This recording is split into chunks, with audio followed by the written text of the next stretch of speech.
The Paradoxes of the Highest Science. By Eliphas Levi.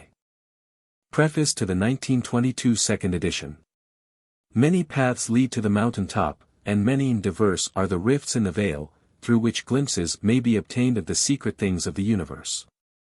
The Abbé Louis Constant, better known by his nom de plume of Eliphas Levi, was doubtless a seer.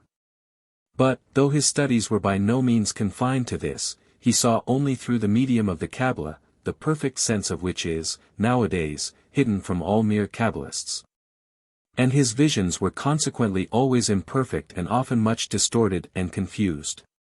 Moreover, he was for a considerable portion of his career a Roman Catholic priest, and as such had to keep terms, to a certain extent, with his church, and even later, when he was unfrocked, he hesitated to shock the prejudices of the public.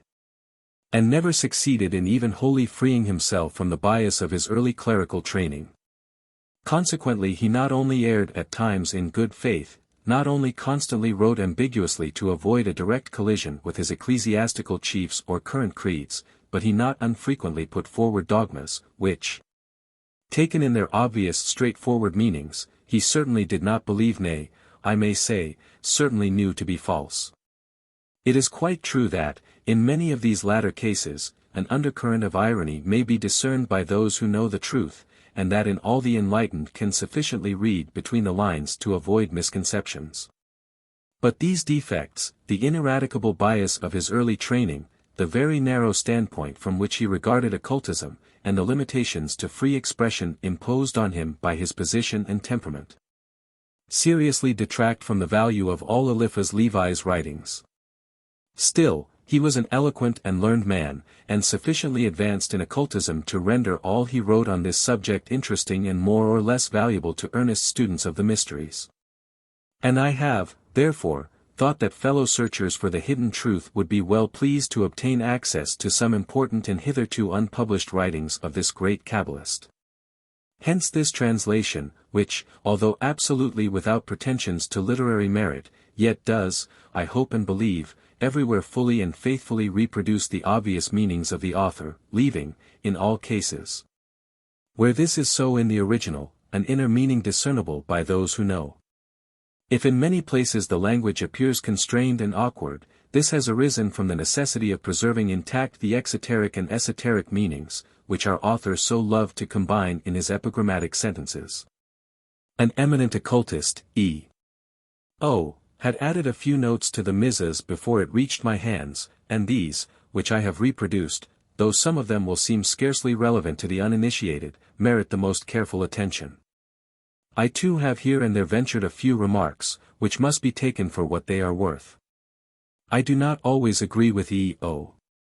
And, though perfectly aware that my opinion is as nothing when opposed to his, I did not think it honest to reproduce remarks, which I could not concur in, without recording my dissent. For the rest, any reader who, interested in these paradoxes, yet feels uncertain at their conclusion that he has fully grasped the author's meaning and desires to know more of this, may with advantage study Eliphas Levi's other works, viz. Dogme et ritual de la haute magie, Histoire de la magie, la clef de grands mystères, la science de esprits, le sorcier de Meudon, Fables et Symbols. Each one of these amongst, it must be admitted, a mass of irrelevant and I had almost said trashy matter, redeemed only by a grace of style necessarily lost in any translation, throws some light upon each one of the others. And no one with any natural capacity for occultism can study these carefully, along with what is now published, without clearly apprehending our author's views. These, however limited and imperfect, were yet, to a great extent and so far as they went, correct, and were moreover, if nothing else, far in advance of most existing and accepted exoteric cosmogonies, theogonies and religions. One word more, occultism has its physics and metaphysics, its practical and theoretical sides. Eliphas Levi was a theorist and, if we may judge from the nonsense given in great detail in his Ritual de la haute magie, profoundly ignorant of its practice. Of the physics of occultism nothing of any great value can be gathered by the uninitiated from his pages, though reproducing, apparently without by any means fully comprehending them, phrases and ideas from the older Hermetic works. Secrets, even pertaining to this branch, lie buried, like mutilated torsos, in his writings. But where the metaphysics of occultism are concerned, his works are often encrusted with real jewels that would shine out far more clearly into the soul of the uninitiated but for his persistent habit of laying on everywhere coats of Roman Catholic and Orthodox whitewash. Partly in his earlier days to avert the antagonism of the Church, partly to avoid shocking the religious prejudices of his readers, and partly, I suspect, because to the last some flavor of those prejudices clung even to his own mind. To those then who desire to acquire proficiency in practical occultism, who crave long life, gifts and powers, and a knowledge of the hidden things and laws of the universe, a study of Eliphas Levi's books would be almost time wasted. Let them seek elsewhere for what they want, and if they seek in earnest they will surely find it. But by those who, careless of such things, desire only to grapple with and assimilate the highest and ultimate truths of occultism, more may perhaps be gleaned from his pages by thoughtful study, than from those of any writer, past or present, whose works are readily accessible to the world. To such seekers I say, study Eliphas Levi's works as a whole and ponder over them. Doubtless they are encumbered by a mass of what, but for the elegance of the diction, would deserve to be set down as twaddle. Doubtless our abbé was a true Frenchman, often aiming more at felicity of expression and neatness of antithesis than at the simple truth. And ever ready to jump from the sublimest spiritual truth to some cynical mundane jest, by no means always in the best possible taste. Doubtless too he perpetually wastes time, for most modern readers, in slaying over again the already defunct bugbears, bogies and monsters of the Roman Catholic Church. But none the less had he much real occult learning, and this, though in a purposely bewildering, inconsecutive and incoherent form, he put piecemeal on record in his various works. Truly, though wrapped by his eloquence in cloth of gold, not an inviting heap. Yet, despite the mass of shells and sand and ancient fishy odors, the pearls are there for those who truly seek. A hint in one work, a bantering falsehood in one passage, will explain veiled truths in others. To those who strive hard to grasp them his real meanings will become clear. And though the labor be considerable and the results, even when obtained, imperfect and requiring to be supplemented elsewhere, the trouble will not have been wasted. And those who have advanced thus far will assuredly find unexpected help in completing their task. The translator. How do you find this book? Any thoughts about the book or the author? Any suggestion for improvement? Please take a moment to share your thoughts in a comment. If you like it, share it with your friends who might enjoy it as well. Subscribe to keep in touch. Visit CompleteAudiobooks.com for more quality content. Foreword to the 1922 second edition.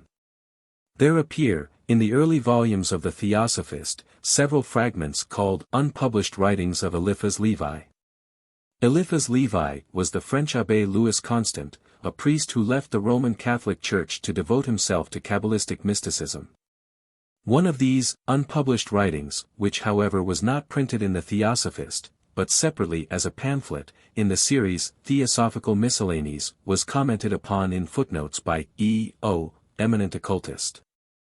Eliphas Levi's essay, together with E.O.'s footnotes, was then published, and the present publication is a reprint of this Theosophical Miscellany, printed in Calcutta in 1883.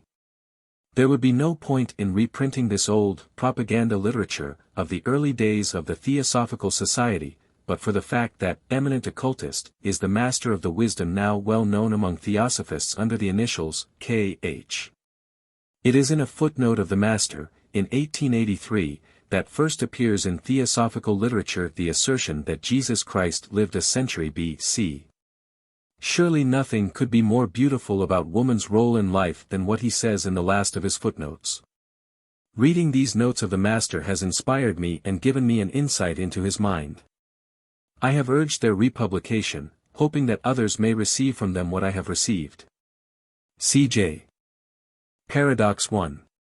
Religion is magic sanctioned by authority. Magic is the divinity of man conquered by science in union with faith, the true Magi are men-gods, in virtue of their intimate union with the divine principle. They are without fear and without desires, they are dominated by no falsehood, they share no error, they love without illusion and suffer without impatience, for they leave all to happen as it may, and repose in the quietude of the eternal thought. They lean upon religion, but religion does not weigh on them. Religion is the SPHNX which obeys, but never devours them. They know what religion is, and they feel that it is necessary and eternal. For debased souls religion is a yoke imposed, through self-interest, by the poltrooneries of fear and the follies of hope. For exalted souls religion is a force, springing from an intensified reliance in the love of humanity. Religion is the collective poesy of great souls. Her fictions are more true than truth itself, vaster than infinity, more lasting than eternity. In other words, they are essentially paradoxical. They are the dream of the infinite in the unknown, of the possible in the impossible, of the definite in the indefinable, of progress in the immutable, of absolute being in the non-existent. They are the ultimate rationale of the absurdity, which affirms itself, to deny doubt. They are the science of foolishness, the embrace of folly and knowledge. They are the cries of the eagle mounting above the clouds, the roar of the lion of the apocalypse, that takes to itself wings and flies away. The bellowing of the bull beneath the sacrificial knife, and the never-ending moan of mankind before the portals of the tomb. For man, God is, and can only be, the ideal of man. In himself, he is the unknown, but in his revelation, at once divine and human, he is paradoxical man, the substantial without substance, the personal without definition, the immutable which transforms itself but has no form. The omnipotent ever struggling with the weakness of man, the serenity which thunders, the mercy which damns, the infinite goodness which tortures, the eternity which perishes. An infinite contradiction, the abyss of the human heart, serving as a world for an insatiable and terrifying idol. The cruelty of Nero, the policy of Tiberius drinking the blood of Jesus Christ, one a pope-emperor, or an emperor-antipope, the king of kings, the pontiff of pontiffs, the executioner of executioners, the physician of physicians. The liberator of the free, the inflexible master of slaves. God is everywhere the ideal of those who ignorantly adore him, ferocious amongst savages, instinct with human passions amidst the Greeks, an oriental despot for the Jews, jealous and merciless for the ultramontanes as a celibate priest. One and all create a personage whom they endow in an infinite degree with their own characteristics and their own defects. 2. Every man adores the God whom he has made for himself in his own image, or has allowed authorities, who have more or less an interest in his ignorance and weakness, to impose upon him. To adore in fear and trembling is almost to hate, though the fear disguises the hate. To adore fearlessly is to love. True piety, which is the foundation of religion, is the exaltation of love, for love raised to a high pitch admits no longer the barriers of the possible is its dream, and miracle, for it, reality. What would avail a religion that did not give us the infinite? What is Protestantism with its sacrament devoid of reality, sad as an extinguished taper or a dismantled church? How can the bread consecrated by the word represent Jesus Christ if it be not Jesus himself? What folly if the Christ be not divinity? A fine piece of worship, truly, to chew a mouthful of bread, alas for him who cannot feel the necessity for miracle here. One can love a human being to the death, to the forgetfulness of self, to madness, but can one immortalize him and make him divine, in faith in the making him divine, and immortalizing oneself along with him? Can one incorporate him in oneself? Eat him altogether and feel that he lives more than ever, that he lives in us and outside of us, that he absorbs us in him, as we absorb him in us, in bringing us into communion with his vast being, and his eternal love? Alas! We feel that he is neither eternal nor vast. Why is he not God? Why? Because God alone is God. And this is how the God comes to us, veiled under the appearance of bread. We see him, we touch him, we taste him, we eat him, and his eternity trembles within our mortal flesh. The blood which palpitates in our heart is his. Our bosom swells, it is he who breathes. Ah! These Protestants with their mouthful of bread and sip of wine, truly a fine sacrament they have there. Faith, the poet enamored of the ideal, smiles at a ridiculous reality, but the fanatical believer grows exasperated. Reason says we should pity the Protestants. No, says infuriated faith, we must punish them. The God which I feel grow wrathful in me condemns them to hell, why should I grudge them to the burning pile? Hold, miserable assassin! Dost thou then believe that God made himself man, that man might make himself a tiger? Thou believest thyself to have conceived with the infinite love, and behold thou art in labor with hate. Thou hast thought to devour heaven and behold thou vomitest hell. Thou hast eaten the flesh of Christ not as a Christian but as a cannibal. Sacrilegious communicant, hold thy peace and cleanse thy mouth, for thy lips are dripping with blood. Doubtless religion must not be held responsible for the crimes which the policy of barbarous ages has committed in her name. Many heretics were at the same time the agents of conspiracies and seditions. The massacre of St. Bartholomew was a cruel ruse de guerre, the perfidy of which is perhaps explained by the necessity for rendering abortive a plot not less perfidious. Thus, at any rate, did the Queen Mother and Charles IX endeavor to justify their action. This at least is certain that, at that period, both parties were capable of any outrage. But what could ever justify the Inquisition? God made himself man, it may be replied, and these grand words were understood by Pius V in a terrible, and by Vincent de Paul in an adorable, sense. Did not God, according to the Bible, repent himself of having made man? Cruel exaggeration of human iniquity, it is assumed to have been so gigantic as to make God waver in his purpose. Man divinifies himself even in his crimes, and dreams of opposition to the eternal. The irreconcilable revolt of the damned and thenceforth the cruelly powerless hate of a God, unable any more to pardon. Well, even this is sublime in its horror, and the Catholic dogma is admirable even to its most dreadful depths for those souls which realize its poetry without becoming victims of its seductions and its infatuations. God appears to repent himself of having made man, because man from time to time repents himself of having made a God. Divine fictions succeed each other like the ages. Jupiter dethrones Saturn, and the Jesus Christ of popes reigns in the place of Jehovah of the Jews. The Jesus of St. Dominic is still none the less the son of the cruel God of Moses, but the ferocious beasts of Daniel and the Apocalypse must inevitably disappear to make room for the dove and the lamb. God will truly have made himself man, when he shall have caused men to become as good as a God ought to be. For the genius of man, in developing itself in the course of ages, unrolls the genealogy of the gods. It is in the genius of man that an eternal Ancient of Days begets a son that must succeed to his father and in which proceeds, from father and son, the spirit of knowledge and intelligence which shall explain the mysteries of both. The Trinity, does not this issue from the very bowels of humanity? Does not man feel it to be eternal in three persons, the Father, the Mother and the Child? In the human Trinity, is not the Son as ancient as the Father? For the Father also is a Son. Is not the woman the immaculate conception of nature and love? And this her conception, is it not stainless? For the sin of love ends where maternity begins. There is a virginity in the sanctity of the mother, and since God has made himself man, that is to say, since God neither really lives for us, nor personifies himself, nor thinks, nor loves, nor speaks, save only in humanity, the ideal woman. The typical woman, the collective woman, is truly the mother of God. 5.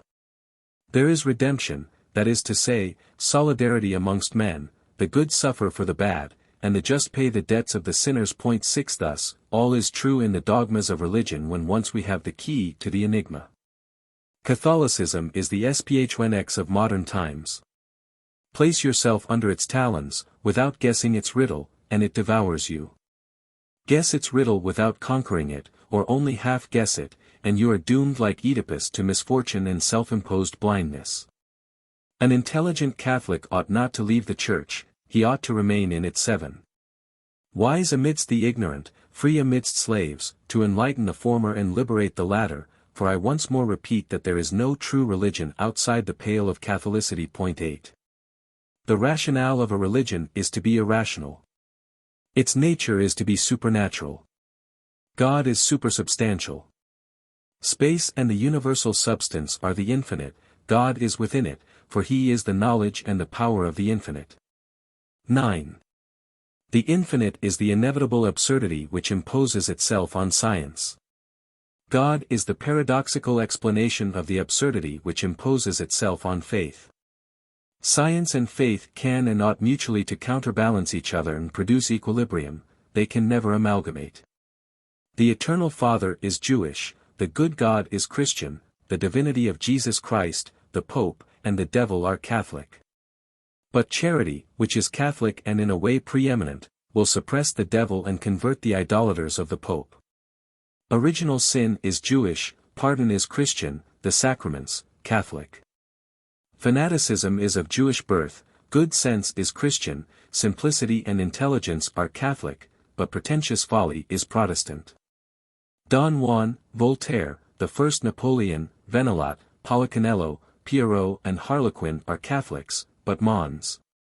Prudhomme is Protestant and, what is worse, a Freemason.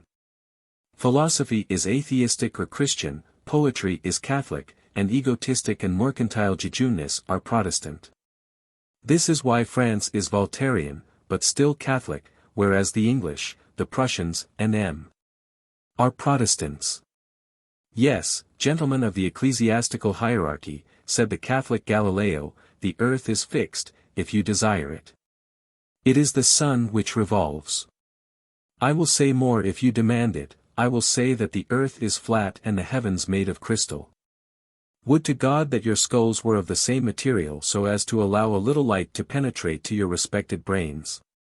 You are authority, and science is bound to bow. She can afford to bow when she meets you, for it is she who remains, you who pass away. Your successors will e'en be forced in their turn to bow to and live in peace with her. Rabelais, not less learned and not less a good Catholic than Galileo, wrote the following in the prologue of his fourth book of Gargantua. If in my life, my writings, my speech, nay even in my thoughts, I detected the faintest glimmer of heresy. With my own hands should the dry wood be collected and the fire kindled to burn myself on the pile. Do you see here Rabelais, the Inquisitor, burning himself, Rabelais, accused of heresy? This reminds one of God, causing God to die in order to appease God. It is inexplicable, as a mystery should be, but it is only the more essentially Catholic. Nothing so excites the imagination as mystery, and the excited imagination electrifies and multiplies tenfold the will. The wise are called to govern the world, but it is the mad men who overturn and metamorphose it. This is why madness is considered by Eastern nations as something divine. Indeed, to vulgar eyes the man of genius is a madman. In truth, he has, perhaps, some grains of madness in him, for he almost always disregards common sense to obey the sublime sense. Moses dreams of a promised land and drags away into the desert a horde of herdsmen and slaves, who murmur, rebel, kill each other and die of hunger and fatigue during 40 years. He will never reach Palestine. He will die, lost in the mountain, but his thought will have swept the heavens, and he will bequeath to the world a God, unique, and in universal code, from the shade of Moses, unburied, will issue the immeasurable glory of Jehovah. He created a people and commenced a book, a people, bravely mean in its tenacity, at once superb and servile, a book, full of shadows and lights, of a grandeur and absurdity alike superhuman. This book and this people will withstand all force, all science, all political combinations, and all the criticisms of the nations and the revolving ages. From this book civilization will derive its worship, from this people kings will borrow their treasures, and who now will dare to judge the man of the Red Sea and Mount Horeb? What rationalistic philosopher can think that he was wise? But who, capable of appreciating great things, could dare to call him foolish? Shall we speak now of Jesus Christ? But here we should bow before him whom half the world adores. What great hierophant, what ancient oracle could ever have foreseen this God? What astrologer, Or what diviner could have conceived the idea of saying to the Emperor Tiberius, at this moment a Jew of Galilee, proscribed by his own people, denied by his friends, and condemned by one of your prefects, is dying in agony. After his death he will dethrone the Caesars, and those who will claim to continue his inconceivable dynasty will reign in Rome in your place. All the gods of the empire and of the entire world will fall before his image. The instrument of his punishment will become the symbol of salvation. What madness is Christianity if it be not superhuman? What an awful faith, that in Jesus Christ, if he be not God. 10. Can you conceive a mental disease, contagious enough to infect with delirium through a long series of centuries almost the whole of humanity? What a deluge of blood has that abolisher of bloody sacrifices caused to flow? What implacable hatreds, what vengeance, what wars, what tortures, what massacres, has not this promulgator of pardon excited? But Jesus was more than a man, he was an idea, nay more than an idea, a principle. I am a principle that speaks, said he, speaking of himself. God has made himself man, thus is proclaimed upon earth the worship of humanity. Emmanuel, God is in us, would say as they embraced each other the brothers of the Rosy Cross, initiated in the mystery of the man-God. 11 For truly the Son of Man is at the same time the only and multiple Son of God.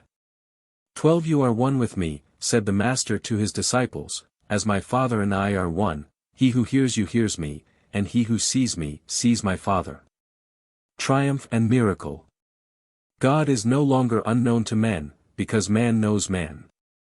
He is no longer invisible when we see our neighbor. He is the benefactor who assists us, he is the poor man whom we assist, he is the sick who suffers, the physician who heals. He is the sufferer who weeps and the friend who consoles. And woman, how Christianity elevates her. What an assumption is hers, the woman is the mother of God since God has made himself man. A virgin, we can love her with all our aspirations to infinity. A mother, but it is no longer sufficient to love her, we must adore her as we adore grace and providence. The law of pardon on her lips, she is peace and mercy, she is nature and life, she is obedience free, and liberty self-submitting. She is all that we should love. Recite in her honor the litanies of the Virgin Mother. I salute you, gate of heaven, temple of ivory, sanctuary of gold, mysterious rose, sacred vase of devotion, honorable vase, admirable vase, pyxis of love, cup of holy desires, 13 star of the morning, arch of the alliance. Ob. What cries of love do all those martyrs, self-condemned to eternal widowhood, raise, without comprehending them, to thee. O cruel, despairing sigh of all these Tantalases thirsting for a draught that ever eludes them, and provoked to longings by fruits ever denied to their lips. Sublime dreamers. They renounce woman to gain heaven, as if heaven was something without woman, and as if woman was not the queen of heaven. O trespass of Adam, happy trespass, sings the Church in her liturgy, happy trespass which has deserved to have God himself as its Redeemer. O sin of Adam, sin truly inevitable. Thus escape in the sacred chants the innermost secrets of the sanctuary, but those who repeat these mysterious words fail to catch their true sense, and their hearts, burning perhaps beneath the ashes, accuse themselves of a desire. As though it were a shame, and of a regret, as though it were an infidelity. Religion then is the exaltation of the man and the assumption of the woman. Comprehension of religion is the emancipation of the spirit, and the Bible of the Hierophants is the Bible of liberty. To believe without knowing is weakness. To believe, because one knows, is power. Paradox 2. Liberty is obedience to the law. Where there is the Spirit of God there is liberty, say the Holy Scriptures. Ye shall know the truth, and the truth shall make you free, said Jesus Christ. We should escape from the bondage of the letter to the liberty of the Spirit, said the great apostle. 14 Also he says, you have been bought for a great price, do not any more make yourselves slaves of men. We are the children and not the slaves of God. We are the brothers and not the slaves of Jesus Christ. The law was made for man and not man for the law, said again, the Divine Master. Liberty is the goal of man's existence. It is in this alone that his right and his duty can be reconciled, in this consists his personality and autonomy, and this alone can render him capable and worthy of immortality. To free ourselves from the slavery of the passions, from the tyranny of prejudices, from the errors of ignorance, the pains of fear, and the anxieties of desire, this is the work of life. It is a question of being or not being. The free man is alone a man, slaves are but animals or children. Saint Augustine sums up the whole law in this fine saying, "Love, and do what you like." 15. The free man can wish nothing but what is good, for all wicked men are slaves. Following the spirit of our Catholic symbols, the freedom of man is God's great work, for this he permits a hell to be hollowed out, and the hideous shadow of the demon to be raised even to heaven. It is for this that to the more than regal quietude of divinity he prefers the sufferings of the accursed humanity. God aspires to the cross of the malefactor and wills, so as not to be a despot abusing omnipotence, to conquer, by suffering, the right to pardon rebellion. The woman has been audacious, she has desired to know. The man has been sublime, he has dared to love, and God, who while admiring strikes them, seems to have become jealous of the patience of his children. All this is a revelation, poetic and esoteric. All this has occurred in the human mind and in the human heart. Man feels his high dignity when he wills to be free. The eternal vulture may tear the liver of Prometheus, but the courage of the great sufferer is reborn and grows ever with his daring. Jupiter avenges himself, but fears, and he will dethrone Jupiter and prove himself more a god than him, who will give his whole heart's blood to heal the wounds of Prometheus, and will come to suffer in his place.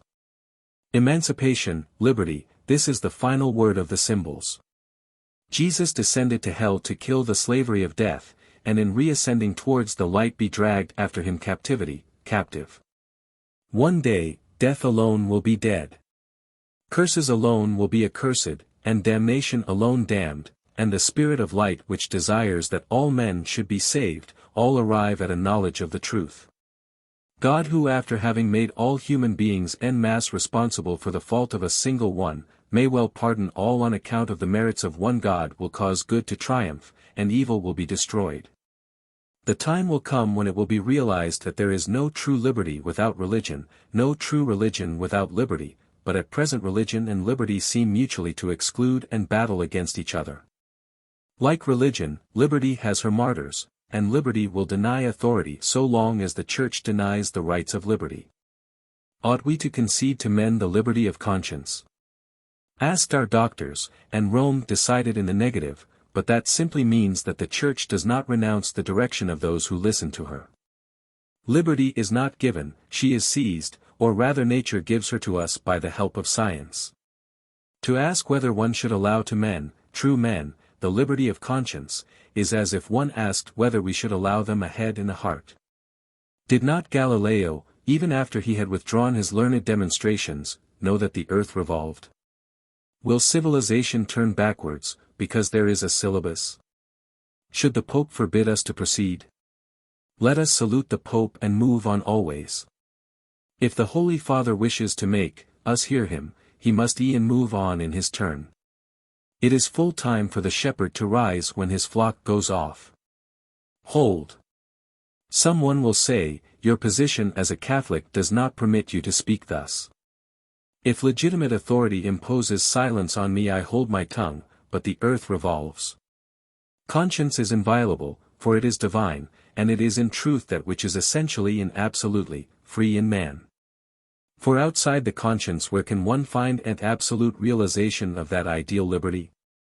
From his cradle man is subjected to tyrannical necessities, and, like it or no, as he may, he must bear throughout his life that chain of obligations which society and nature emulate each other in imposing on him. Truth and justice are austere mistresses, and love is a despot, often cruel. For him who is not rich come the necessities of existence. There is no alternative between the yoke of labor and the work pillar 16 of misery. Those who are called the masters and the happy ones of the world have other enemies and other chains, so true is this that Alexander the Great almost envied the cynical half-madness and indifference of Diogenes. But Diogenes and Alexander were the two extremes of paradoxical vanity, they were both the slaves of their pride, and were not free men. Liberty is the full enjoyment of all those rights which do not connote a duty. It is by the accomplishment of duty that rights are acquired and preserved. Man has the right to do his duty because he is bound to preserve his rights. Self-devotion is only a sublimation of duty, and it is the most sublime of all rights. A man may devote himself to another, but that is not being his slave. He may pawn his liberty, but he cannot alienate it without a species of moral suicide. A man may devote his life to the triumph of an idea, but always reserving the right of mental expansion and to a devotion to a worthier object. A perpetual vow is an affirmation of the absolute in the relative, of knowledge in ignorance, of the immutable in the transitory, of contradiction in all things. It is, therefore, an engagement, null and void, because it is rash and absurd, and to repent, and withdraw from it, when one realizes its madness, is not merely a right, but a duty. It is true that the Church, whose decisions in matters of faith ought to be respected by all Catholics, approves perpetual vows, but this is solely when they are the result of a supernatural grace. 17 such vows are void before nature, but in the supernatural order they are sacred and inviolable. 18. Marriage also is a perpetual engagement that nature does not always ratify. Thence follow alike the just but useless severities of morality and the deterioration of manners. Thence follow in perpetual contrast the tears and blood of the conjugal tragedy, and the inexhaustible merriment of tales and comedy. Moses is terrible when he descends from Mount Sinai with horns, but why had he horns? Because he was a married man. 19 will perhaps reply some unblushing Gaul, and because he had absented himself for 40 nights from the conjugal couch. The old joke spares nothing. The two greatest freethinkers the world has known were Rabelais and La Fontaine, those two past masters in wit and humor. 20 Both of them, moreover, good Catholics and free from any suspicion of heresy. Rabelais had taken religious vows and had the cleverness to make himself tolerated by the Pope. La Fontaine was married, and did not live with his wife, but what magicians of style! What apostles of the pure frank truth! The work of Rabelais is the Bible of good sense and infallible gaiety, that of La Fontaine is the Evangel of nature. Rabelais used to say Mass, and if La Fontaine had lived in his time he doubtless would not have failed to assist in this by reading the prophecies of Baruch. One ought to do what one likes, when one likes what one ought. This is the law of liberty. In other words, every man has the right to do his duty, but the first duty of man is set forth in the first commandment of the Decalogue.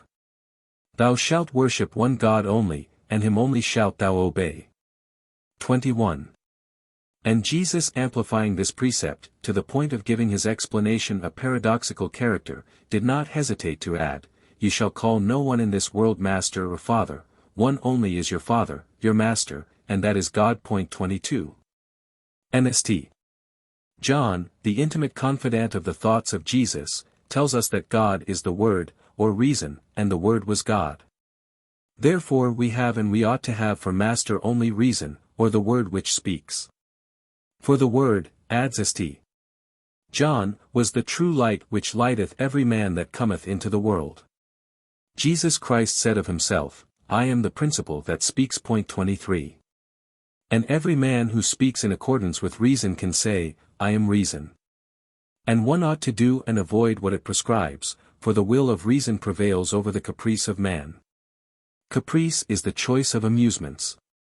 One may pick and choose where amusements are concerned, but not in the case of duty that imposes itself on us, and we are compelled to accept and do it. Duty crushes him who seeks to avoid it, but bears onward with love him who accomplishes it. To will what we ought, that is to will what God 24 wills. And when the will of man is the same as the divine will 25 it becomes omnipotent. Then it is that the miracles of faith are accomplished. Then may we command the mountains to be moved, and the fruit trees to transplant themselves into the sea words of our Saviour which are not to be taken in their literal sense. The word of reason is efficacious, because it wills the end, and determines the means. It is certain that neither the mountains nor the trees will remove themselves of their own accord. The force manipulates the matter, and the thought directs the force. Faith avails itself of knowledge, and knowledge directs faith. God himself can do nothing in opposition to reason, which is the law of justice, because justice, law and reason are God himself. God does not arrest the sun and moon, to allow Joshua to slay certain Canaanites, and the announcement of such a miracle can only be a hyperbolical figure of speech of Oriental poetry. God does not reject a people after having chosen it, and he does not change his religion after having given it as eternal.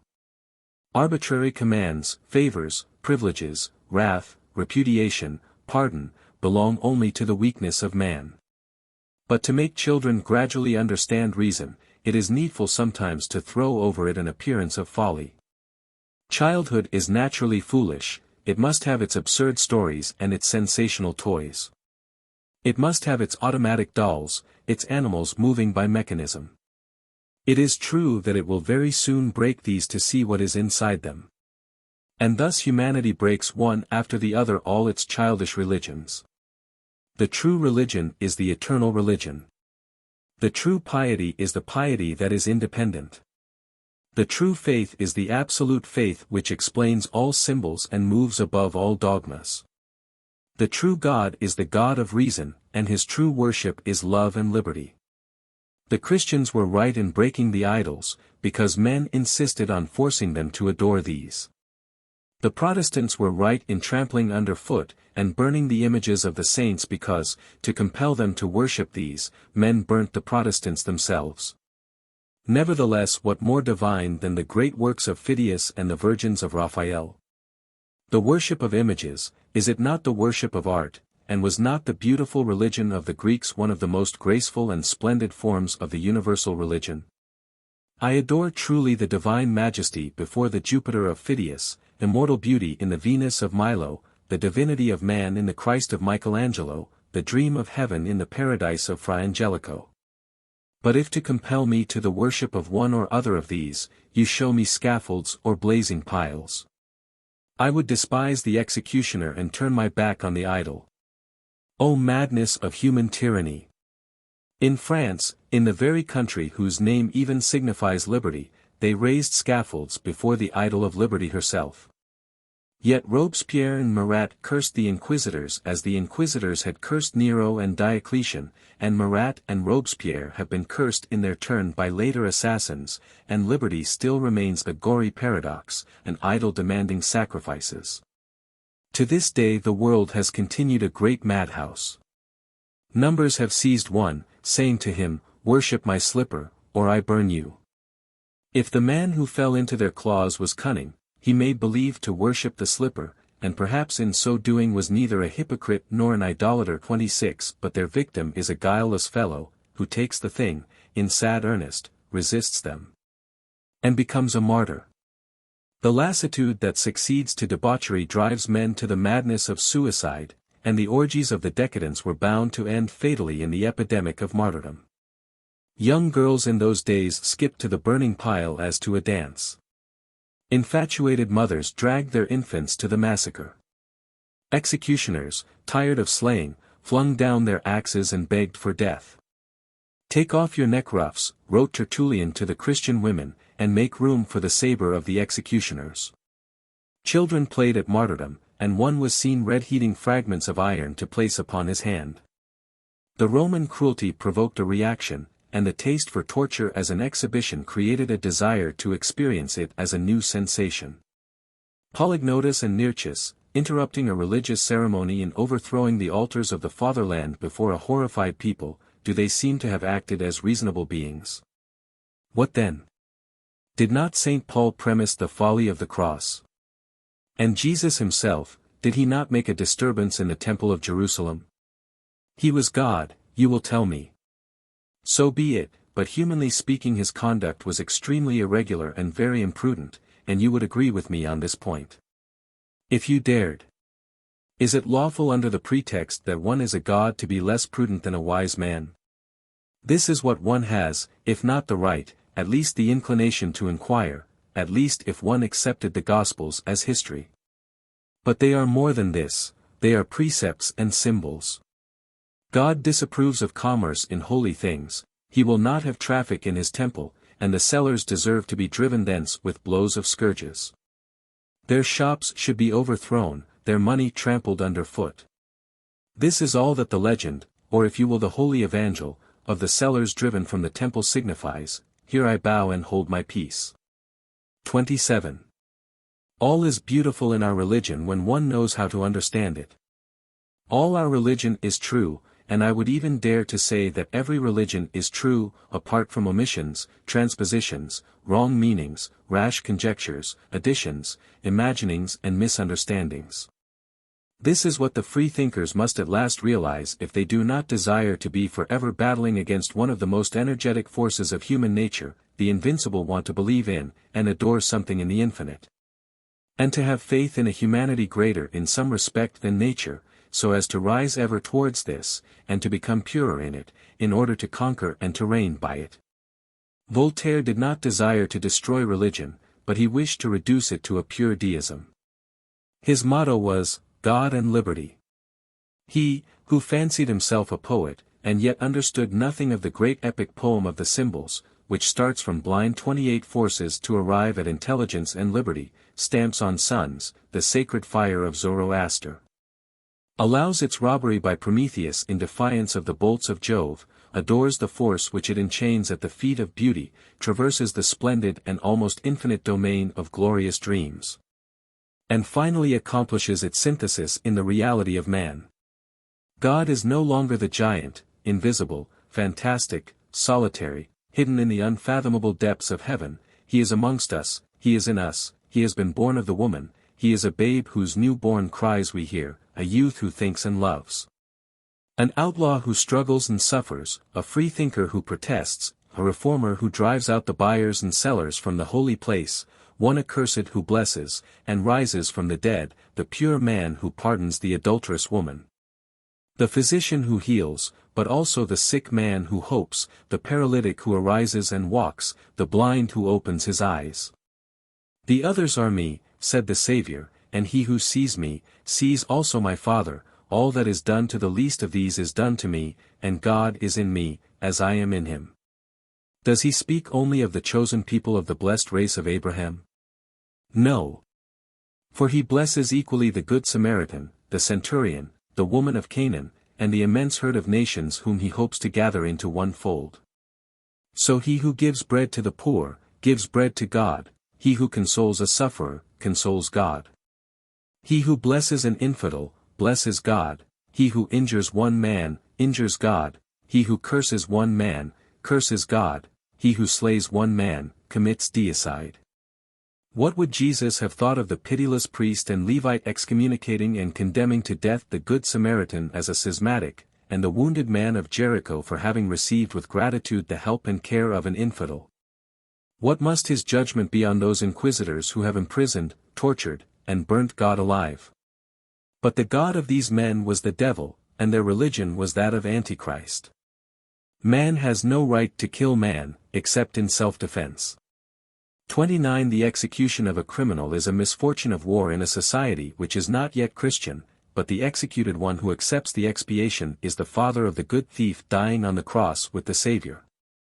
And we must see in him God severing himself from the brute. Crime is not a human act, but sacrifice is divine when it is voluntary. Homo sum humani a me nil alienum puto. I am a man, and nothing human can be foreign to me. This is what God has said to the world in the spirit of the Christian revelation. Let it seek God in nature, let us worship him in spirit and in truth, let us love and serve him in humanity. That is religion, eternal and definitive. 30. And when the chief of the human family have entered on this path, we shall be able to say with Voltaire, God is liberty, for man will understand God, and will deserve to be free. Paradox 3. Love is the realization of the impossible. Love is the omnipotence of the ideal. By the ideal the soul is exalted, it becomes greater than nature, more living than the world, loftier than science, more immortal than life. When Jesus Christ said, "Love God with all your heart and your neighbor as yourself," this is the law and the prophets, he intended to signify, love, love, above everything, for God is infinite love. Further, love your neighbor as yourself, that is to say, love yourself in your neighbor. Egoism if properly ordered commences with others. 31. To love is to live, to love is to know, to love is to be able, to love is to pray, to love is to be the man God. The woman dared to ruin herself, in order to pluck divinity and offer it to man, and man, who had no thirst for divinity, for he had woman, the man took it as a simple thing to follow his companion to death. There commenced the incarnation of God. Eve compelled God to make himself man, for she had become a mother. Death and hell had reared themselves, terrible with eternal menace, and one instant of love had vanquished them. Love is stronger than death, says the Song of Songs. It is more insurmountable than hell. Love is the eternal fire, and there is no deluge which can extinguish this. Give for a little love all that you have, all that you hope for, all you value, and all you are. Your blood, your heart, your life and your soul, and you will have purchased it for nothing. He who would save his soul from love shall lose his soul, and he who would lose his soul for love, shall save it. Many sins shall be forgiven to the heart that has loved much, it is Jesus Christ himself who said it. And he had as a companion and friend the Magdalene, and he asked for water to drink from the woman of Samaria, a sinner, and he pardoned the woman taken in adultery. And he said that loose women would enter into heaven before Pharisees and doctors of the law, because the errors of love are more excusable than those of pride, because it is better even to love wrongly, than not to love at all. In absolute morality, good is love, evil is hate. Love must be loved and only hate hated. One single word of hate, say the Gospels, deserves hell, and consequently one word of love merits heaven twice over, for love rewards even more liberally than hate punishes. But is not love itself its own reward? He who loves, has he not found the key of heaven? To Saint Teresa, the ideal of hell was the impossibility of loving, and this seemed to her so dreadful that she pitied Satan. The unhappy one, she used to say, he can no longer love. The woman pitied the demon, what a reform of Christianity. When the world shall have learnt to love, the world will be saved. 32. The man who knows how to love attracts to himself all souls. To covet is not to love. To exact is not to love. To enslave is not to love. Jealousy is the egoism which assumes the mask of love. Excessive desire produces disgust, exactingness merits denial. Tyranny excites rebellion in the strong and treachery in the weak. Jealousy is odious and ridiculous. To hate the heart that no longer loves us, is it not to punish it for having loved us? Jealous fury is furious ingratitude. But there is a sublime jealousy, which is but the zeal of love, and which for the honor of love itself desires the honor of the beloved. For the beloved is ever the supreme ideal of the soul, it is the mirage of the absolute. Likings and passing fancies are not love. True love is the apprehension of God in man, it is the essence of religion, of honor, of friendship and of marriage. Not only is love immortal, but it is love which makes the soul immortal. It ages not, neither does it change. Hearts may turn away from it as the earth turns away from the sun when she would sleep, and it is then that the coldness of night seems to fall upon the soul. In the physical plane love is the principle of life, in the spiritual or metaphysical plane, it is the principle of immortality. Reascending to the origin of all things and diffusing itself thence over all beings, it is called piety, charity, and goodness. When it compels respect for duty it is called honor, it is the mainspring of human individuality. Manifestly it is immortal, for it yields nothing to death, it braves him, despises him and often makes of him a blessing and a glory. What is a martyr but a witness who affirms the life eternal despite tortures and death? Love affirms itself absolutely, where love is, there fear is not. It imposes its own conditions on life, and cannot be conditioned by her. Love must be free in man, in nature it is the child of destiny. 33 Like the magnet, it has two forces. It attracts and repels, it creates and it destroys. It is the brother of death, but it is the elder brother. It is the God of whom death is the priest, the God who brightens death with his beauty, while death glorifies him by eternal sacrifices. It has a shadow that men call hate, and this shadow is needed to show forth its splendor. Beauty is its smile, happiness its joy, deformity its sorrow, and pain its proof. War is its fierce fever. The passions, its diseases wisdom, its triumph and repose. It is blind, but it carries a torch, it is Lucifer, angel and demon, it is damnation and salvation. It is Eros equilibrized by Antaros, it is Saint Michael standing on Satan as a pedestal. The grand arcanum of magic is the mystery of love. Love causes angels to die and immortalizes demons. It changes into women the sylphs, undines and gnomes, and draws the elementaries 34 down to earth. Love has promised Pandora to Prometheus. It is for Pandora that the heart of Prometheus ceaselessly regrows beneath the vulture's talons, and for Prometheus that Pandora still guards hope. Heaven is a song of love fulfilled. Hell, a roar of love deceived, but, as has said a great poet, the shadows of hell are visible darknesses, since there is always some light in the night. If hell had not a valid cause of existence in love, it would be the crime of God. Hell is the laboratory of redemption, and it is eternal, so that the work of reparation may be eternal, for God has always been, and always will be, what he is. Eternal suffering is the cry of the eternal bringing forth. At the foot of the Saviour's cross, in evangelical representations, appear two women. One stands erect and veiled, motionless and pale as a statue in the majesty of her grief, this, the Virgin without stain, the mother who conceived without sin. The other, prostrate and wailing, her hair and garments in wild disorder, her eyes red with weeping, her bosom heaving with sobs, this is the sinner, Mary Magdalene, reprobated by the world, blessed by him who dies. On either side of Christ two men writhe in agony, two malefactors, the one repentant, the other hardened. To the one Jesus said, I pardon thee, but to the other he did not say, I condemn thee, but he suffered in silence with him and for him. Irrevocable damnation is the eternal reprobation of hate, the irremediable suffering of the being who will never love. Involuntary love is not a sentiment peculiarly human, it is the universal instinct of all nature. The animal makes no choice of allurements, man alone holds in his hand this golden apple destined by heaven for the most beautiful. Would he be wise, he will choose Minerva, would he have power, Juno will be his choice.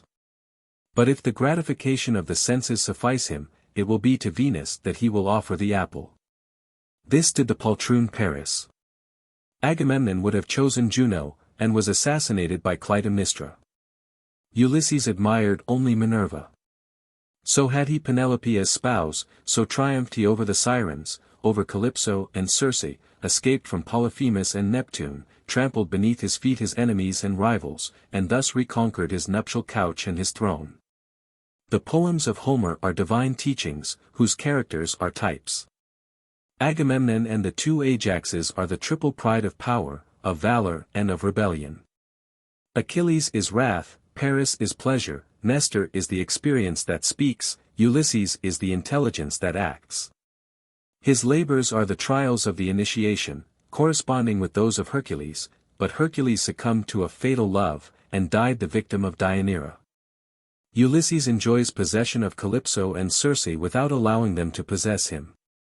He loves what he ought, and what he wills to love, his country is his spouse, and this single-hearted love bears him victorious through all. Love is the greatest power of man, when it is not the most unworthy weakness. He is weak if an egotist. He is strong if he is self-devoted. Hercules buys at the feet of Omphale the voluptuous joys of which he is the slave. With his eyes, his honor, and his liberty, Samson pays for the treacherous kisses of Delilah. Orpheus must not glance at Eurydice if he would tear her from the grasp of hell, conquered by the thirst for that beauty which he yearns to look upon once more, he turns, and all is over, never will be look on her again. It is that the true love binds himself not to the beauty which passes away, beauty for him is eternal, and can escape him never, since he is strong enough to create her. The sage loves not a woman because she is beautiful. He holds her beautiful because he loves her, and because he has good reason to love her. Animal love is of evil omen. Human love is a providence. Ulysses in the arms of Calypso and Circe was not unfaithful to Penelope, because his only thought was how to escape from them to rejoin his wife. He sinned only against the delicacies of love, and he will be punished for it by the son of Circe. The grain of illegitimate children is the seed of parricides. When there is not the faith, or at least illusion and the desire of eternity, sexual love is a glutting of animality or a fantasy of debauch. Lechery is a desecration of love that nature punishes and wounded love avenges. Sooner or later Don Juan must meet the terrible statue of the commander. But can we always preserve ourselves from this ill-omened love? Can we irrevocably devote the heart to love the free and the legitimate? We can, by knowledge and by will. When we know what we ought to will, then we love what we ought to love. Paradox 4. Knowledge is the ignorance or negation of evil. Father, forgive them, for they know not what they do, said Christ, in praying for his executioners. Thus speaking, he was pleading the cause of all humanity. All men deceive themselves because they know not, and no man knows what he does when he does evil. How could a rational being with a perfect discernment do evil? 35. Does any one voluntarily take poisons for perfumes, gall for honey, hemlock for parsley, or arsenic for salt? Ignorance is the cause of all errors, of all crimes and of all the evils that torment the human race. It was ignorance that invented capricious and angry gods, it was this that foisted on God the worst passions of man. It was this that constructed out of the intelligent principle of things a personality, distinct, defined and infinite, thus confounding together the most contradictory conceptions. For the moment a personality becomes defined and distinct, it ceases to be possible to conceive it as infinite. It is through ignorance that men have insisted on constraining each other now to submit to a faith without reason, now to lean upon reason without faith, mutually persecuting each other, to recoil in turn to the two poles of folly. It is through ignorance of the laws of nature that men have believed in the sun being arrested in its course, in asses speaking, in the jaw bones of an ass transforming themselves into fountains, and in a whole world of absurdities and chimeras. It is ignorance that makes Trimalchio burst at table, and Saint Anthony go mad in the desert, man ever craving to plunge into vices or scale the heights to virtues disproportioned to his being. It is through ignorance that Tiberius, at Capri, inflicted on himself sensual gratifications more horrible than tortures, and felt himself die 1,000 times daily in the disgust of his power, and the agony of his pleasures. The ignorant have poisoned Socrates, crucified Jesus Christ, tortured the martyrs, burnt the heretics, massacred the priests, have overthrown and re-erected alternately the most monstrous idols, have preached, some tyranny, others license. Have denied, some all authority, others liberty, and all have ignored reason, truth and justice. It is through ignorance that a man is proud since he then fancies to make himself honored by rendering himself ridiculous and contemptible. It is through ignorance that a man is avaricious since he thus makes himself the slave of what is made to serve us. It is through ignorance that a man becomes a debauchee, since he thus makes a deadly abuse of what should relate to and propagate life. Through ignorance men mutually hate in lieu of loving, isolate themselves instead of helping one the other, separate instead of associating, corrupt instead of improving each other. Destroy in place of preserving and weaken themselves in egoism in lieu of strengthening themselves in universal charity. Man naturally seeks that which he believes to be good, and if he almost always deceives himself, foolishly and cruelly, it is that he does not know. The despots of the old world did not know that the abuse of power involves the fall of power, and that in digging the earth to hide their victims they were digging their own graves. The revolutionists of all times have not known that anarchy being the conflict of lusts and the fatal reign of violence, substitutes might for right, and paves the way ever for the rule of the most audaciously criminal. The inquisitors did not know that in the name of the Church they were burning Jesus Christ, that in the name of the Holy Office they were burning the Gospel. And that the ashes of their autodafes would brand indelibly on their foreheads the mark of Cain. Voltaire, in preaching God and liberty, did not know that in the narrow minds of the vulgar liberty destroyed God, he did not know that in the dark foundations of symbols hides a light sublime. That the Bible is a Babel on the summit of which rests the Holy Ark, and he never thought he was preparing the materials for the impious farces of Chaumette and the paradoxes of Proudhon. Rousseau did not know that amongst the bastard children of his proud and fretful genius he would have one day to reckon Robespierre and Marat. Pascal but ill knew mathematics since he believed in the Jansenists. When the exactitude of proportions and equilibrium demonstrated to him justness everywhere in the universe, how could this inconsistent geometer suppose injustice in God? If the monks of the Middle Ages had known physiology and medicine, they would have known that solitude drives men mad, that night watches inflame the blood, that fasts deprive the brain of blood, and compulsory celibacy provokes unnatural frenzies. 36. If Bossuet and Newton had known the Kabbalah, they would not have explained the Apocalypse without understanding it. If Napoleon III had known mathematics he would not have attacked Prussia. No man knowingly deceives himself, and he who flies from truth does not know what truth is. Each one yields to what attracts him most strongly, and the predominance of attraction depends on knowledge. To live is to suffer. To know how to live is to be happy. To love is to obey, to know how to love is to rule. To speak is to make a noise, to know how to speak is to make melody. To seek is to torment oneself, to know how to seek is to find. To use is often to abuse. To know how to use is to enjoy. To practice magic is to be a quack, to know magic is to be a sage. To believe without knowing is to be a fool, to know without believing is to be a mad titan.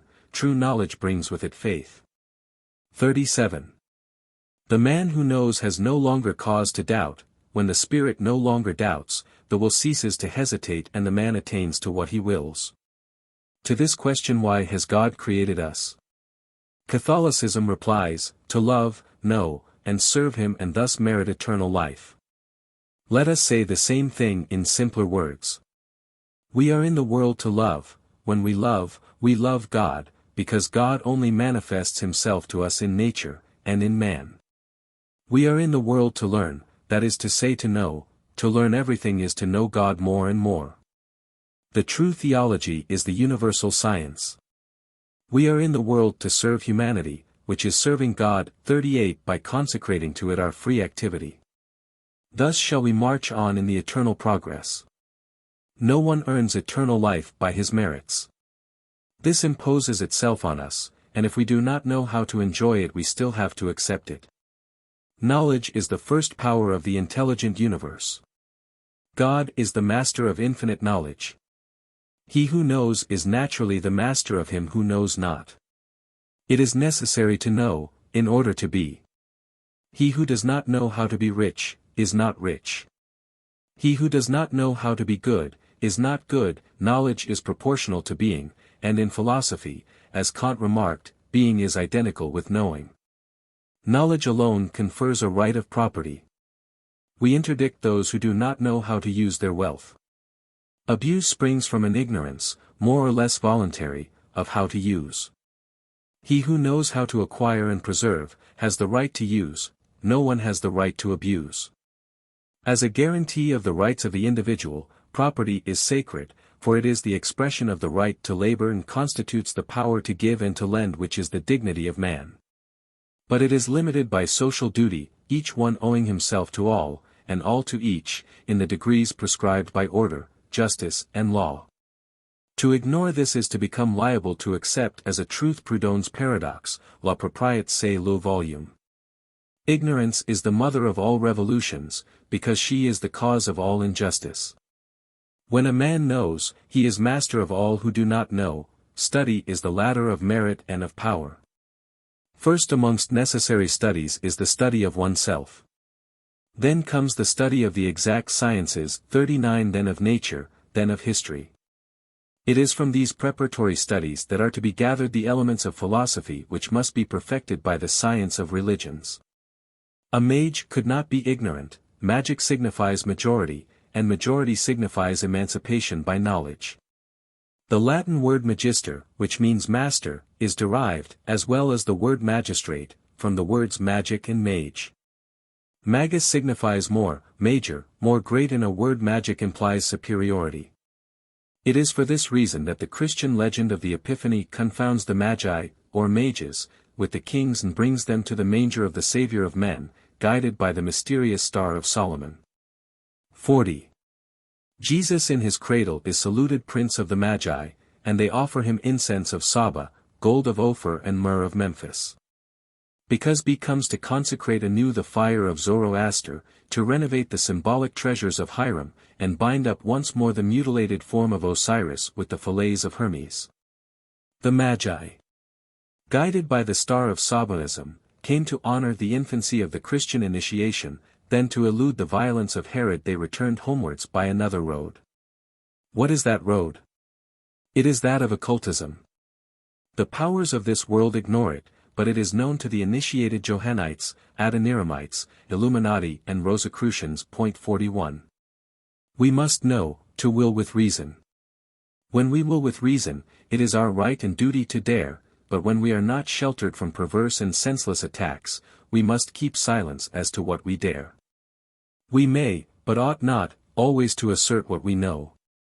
We ought to be free and avow what we believe, but the Christ did not advise this when he said, "Cast not your pearls before swine, lest they turn again and rend you." Occult science has, therefore, a reason for its secrecy, and that reason is declared, and as it were sanctioned, by an authority at once human and divine. Did Jesus himself follow his own precept? The pearls of his doctrine, were they not trampled under foot by the obscene brutes who devoured him, and even still devour him? We shall not answer that question, but at the risk of our repose, of our reputation, and even if needs be our life, we have ever striven, still strive and shall strive to the end, to rescue from the swine's trough the pearls of the Holy Gospel. The occult sciences are no more the authorized sciences than is the religion of the initiated that of the common believer. They move onwards ever, guessing what is not yet defined. They brave not the anathema, but move on heeding it not, for no anathema can reach them.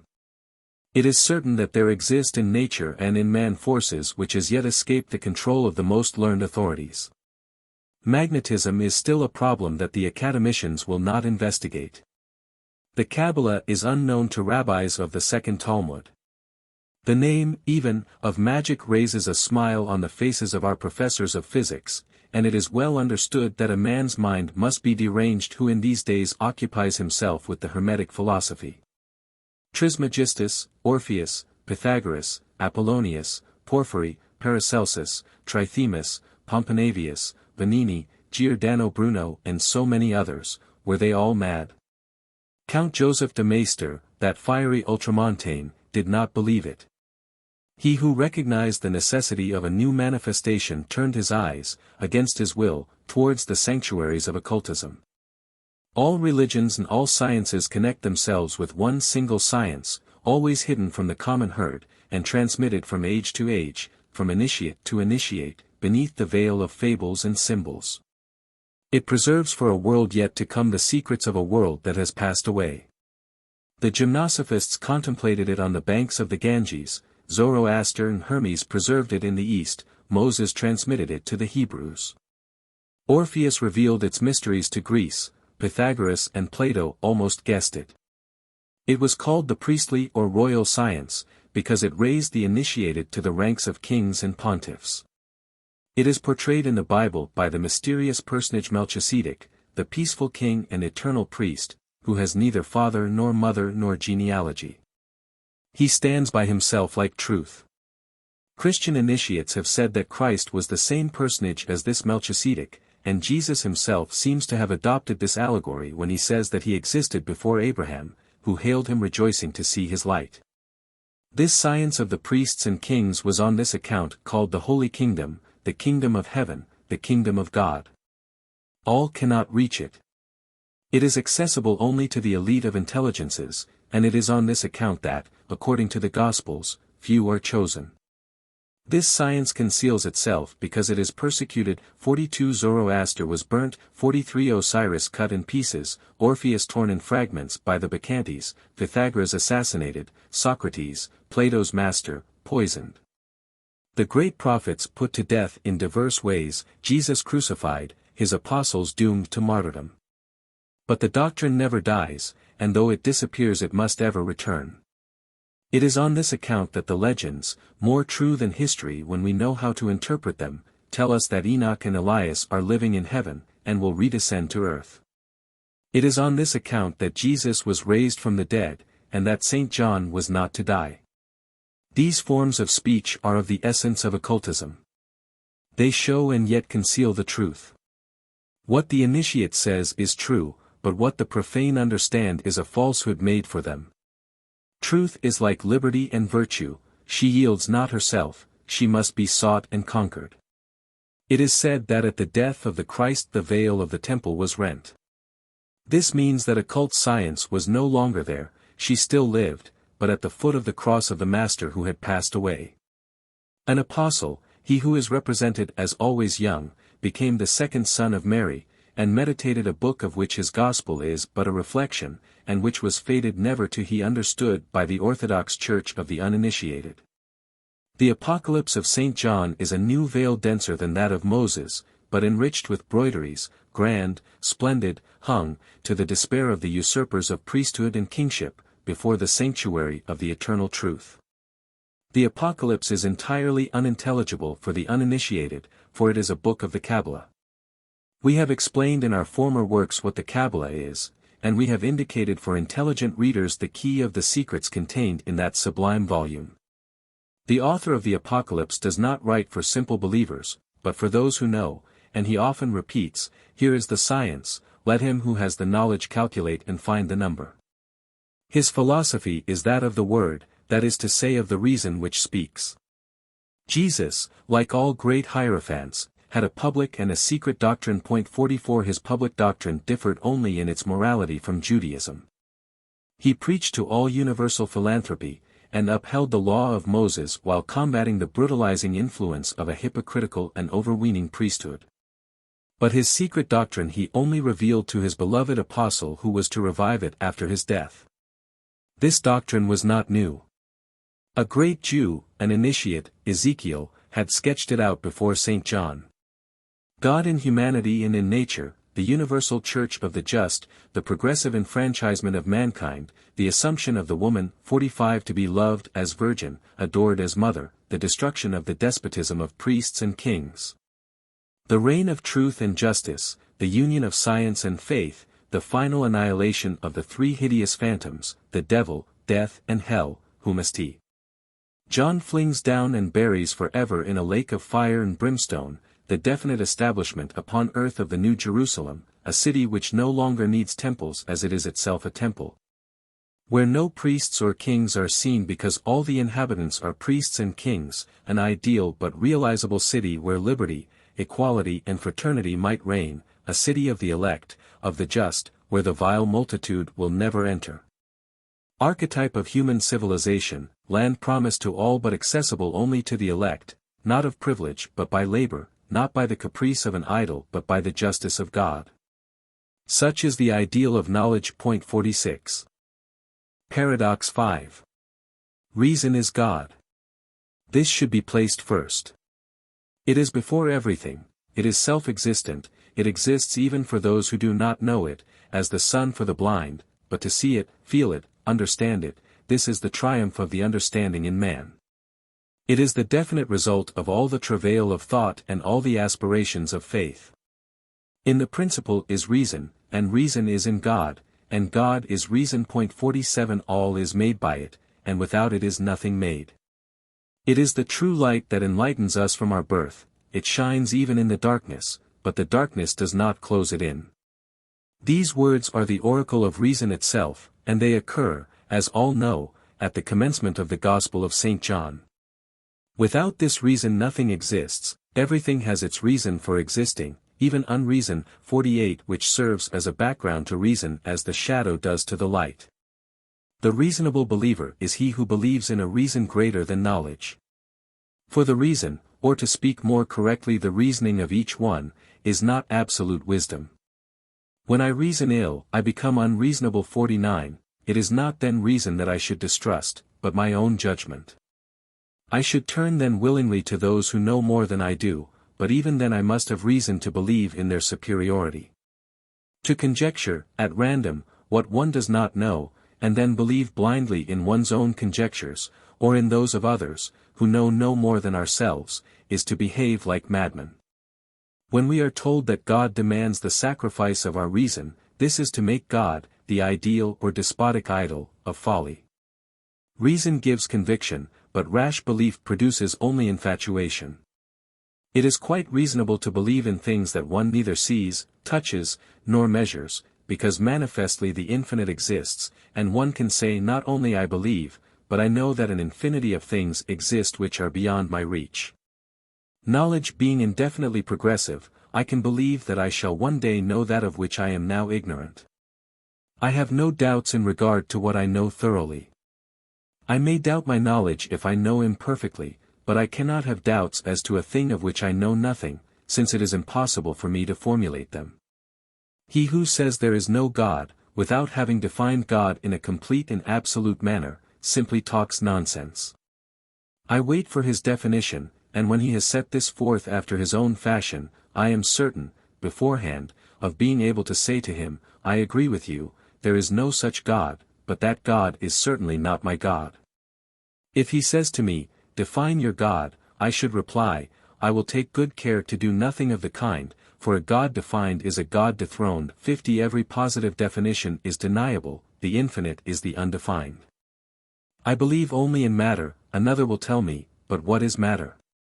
In surgery they give that name to excretions, and one might say in philosophy, somewhat paradoxically, that matter is the excretion of thought. The materialists fully deserve to be paid off with this somewhat coarse and carnivalic definition, they who declare thought the excretion of the material brain. Without realizing that this admirable and passive instrument of the workings of the human soul is the masterpiece of a thought, which is not ours. If I could define God, in a certain and positive manner, should cease to believe in God, I should know what he is, but not being able to know this, I simply believe that he exists. Because it is impossible for me not to conceive a directive thought, in this eternally living substance that peoples infinite space. 51. If believers in exclusive religions tell me that God has revealed himself and that he has spoken, I reply I do not believe it, I know it. I know that God reveals himself to the human heart in the beauties of nature. I know that he has spoken by the voices of all the wise and in the hearts of all the just. I read his words, in the hymns of Cleanthus and Orpheus, as in the Psalms of David. I admire the grand pages of the Vedas and of the Quran, and find the legend of Krishna as touching as a gospel, but I wax wroth against Jupiter torturing Prometheus and serving as a pretext for the death of Socrates. I shudder when I hear the Christ reproaching, in his last dying sobs, Jehovah for having abandoned him, and I veil my face when Alexander VI professes to represent Jesus Christ. The executioners and tormentors of the human conscience are as odious to me under the priestly reign of Pius VI as under that of Nero. The true Christian religion is humanity, superhuman in the strength of forgiveness, and the sacrifice of self for others. The gods to whom are sacrificed men are demons. Reason should forever thrust away the worship of these demons, and the idol of the devil, which has become ridiculous by it, is monstrosity. Those who believe in the devil, worship the devil, for they worship his creator and accomplice. We have already said, the God of the devil, who reproves the devil and yet still allows hint to work on for our destruction is a horrible fiction of human wickedness and cowardice. A God of the devil turned round would become a devil of a God. Thus speaks reason, but superstition would still impose silence, and that is why many people, excusably enough, leave, while pitying them, to the superstitious their God and their devil, and themselves believe thenceforth in nothing. But even superstition has its raison d'etre in the infinities of the human intellect. The priesthood has succeeded in converting it into a force, by subjecting it to blind obedience. Take away superstition from souls, narrow but ardent, and you convert them into fanatics of impiety. One must e'en restrain fools through their folly. 52, since they are not willing to be wise. We teach morality to children by telling them stories, and the nurses take good care not to disabuse their minds when they are frightened at bogey. It is true that certain realistic mothers threaten their children with the wolf or the policeman, but neither wolf nor policeman can be everywhere, and the child, convinced of their absence, will laugh at the threat, whereas bogey, who is never seen anywhere, is believed, like the devil, to be present everywhere, and the child is all the more impelled to believe in it because it is a fiction, a poetic delusion, a story, in one word, something that takes hold on the imagination, and the imagination, powerful in men, is supreme in children. Bogey is the children's devil, just as the devil of the Middle Ages was the bogey of men. Moreover, there is no fiction which does not serve as a veil or mask for some reality. Bogey exists, and the poor child will soon know him in the guise of a frowning pedant with harsh voice and more or less justly applied cane. Then they will tell him about God and the devil in such terms that he might easily mistake one for the other. Will he then continue satisfied with the conclusion of the drama of Punch? Punch made him laugh, the devil wanted to make him cry. Would he not wish that in the end, Punch, so often carried off by the devil, should in his turn carry off the devil? This would be a question of temperament and audacity. Ancient hierophants have always held that it would be the greatest crime to admit the multitude to the initiations because it would be to let loose the wolves, open the paddock of the fallow deer, and plunge all men in war one with the other under the pretext of equality. Jesus Christ enjoined upon his disciples not to cast their pearls before swine. The Freemasons to this day swear to preserve to the death the secrets which they no longer possess. Equality amongst men can only exist by hierarchical grades. It can never be absolute, because nature disallows it. There must be great and little, so that men may mutually assist, and have need of, each other. Nothing is more difficult for the common run of men than to live according to reason, and do good for the sake of good. Their motive is almost always desire or fear, and they are to be led by hope or dread. They require, moreover, restraint to prevent their falling into inertia or disorder. They march better when in regiments and loaded, the monk and the soldier rejoice under an iron discipline. It is by austerities and silence that the inconstancy of woman disappears. One man lives courageously the life of a Trappist who would be a robber, did he not long for heaven and fear hell? Is he the better for this? Perhaps not, but certainly it is less dangerous for society. It is all very fine to tell the truth to men, but they will not understand it unless they have already themselves sought for and almost found it. The world of Tiberius wanted expiations and austerities. The age of the Platonists and Stoics, of Seneca and Epictetus, was bound to embrace the Christian morality. Virgil seems to sing near to the manger of the man-God, and the Sibylline books promised the Christ to earth. Luther was not carried by his own impulse against Rome, he was lifted and pushed forward by a current that swept over all Europe. Voltaire did not make the 18th century, it was the 18th century which made Voltaire. The reign of Madame de Maintenon and the scandals of Jansenism had disgusted and wearied France to the last degree. The funereal orisons of Bossuet seemed to have interred the Christian monarchy, and there followed cardinals like Bernal and like Du Bois. Voltaire scoffed at everything and made people laugh. Rousseau, however, professed that there was something in it, and people admired while persecuting him, because in their hearts the world was somewhat of his way of thinking. The revolutionists out-Rousseau'd Rousseau, and the good sense of the country sided with Chateaubriand, though all the while applauding the Voltairian rogueries of Béranger. It is progress that brings great men to the front. And the world wrongly credits them with the movement which has made them conspicuous. The French Revolution presented a strange and ridiculous spectacle to the world, when it inaugurated the worship of reason, personified by an opera dancer. One might have fancied that the nation was making fun of itself, and desired to avow to other nations that the reason of the French is almost always folly. Then it was that Robespierre, to dethrone this indecent reason, invented his supreme being, but public opinion would not ratify the change, it remembered God and realized that the revolution was shifting its ground. Bonaparte, who followed, understood that religion was not dead, but religion for him could only be Catholic, in other words, authoritative. He reopened the churches, and tried to lay his hand on the Pope, but the Pope slipped from him with the world. It is that the reason of religion is superior to the reason of politics, because it is only in religion that right takes the lead of might. For a right to be inviolable it must be proclaimed as divine. Right and duty are above man, God preserves the one, in imposing the other on him, God is the supreme reason. A body cannot live without a head, and the head of the social body is God. A body changes but does not die, if its head be immortal. God is the truth and justice that never change, it is for this cause that the state should give way to religious reasons. The Church is the prototype of the fatherland. It is the universal fatherland, and the unity of the Christian world 53 is something greater than the unity of Germany or Italy. Moral force is superior to physical force, and spiritual power gets the upper hand of temporal power. If St. Peter had never drawn his sword, Jesus would never have said to him, "When thou shalt be old, thou shalt stretch forth thy hands, and another shall gird thee, and carry thee whither thou wouldest not." The King of Italy has taken Rome from the Holy Father, because St. Peter took by force the ear of Malchus. Malchus or male signifies, in Hebrew, the king. Be it as it may, the capital of the Christian world ought not to belong exclusively to Italy. The supreme representative of divine humanity ought to be a priest to bless and a king to pardon.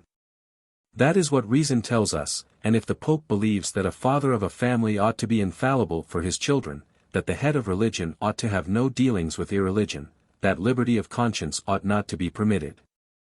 If he believes himself obliged to turn society upside down, if he protests, in a word, against each and everything that appears to him contrary to dogma, why, setting aside the justice of the question, the Pope is 1,000 times right. 54. Next to the passions, the greatest enemies of human reason are the prejudices. We do not examine how things are, we simply will that they should be in such and such a way. We refuse to change our opinion, because this humiliates our pride, as if man was born infallible, and should not day by day instruct and perfect himself. When I was a child, said St. Paul, I spake as a child, I understood as a child, I thought as a child, but when I became a man, I put away childish things.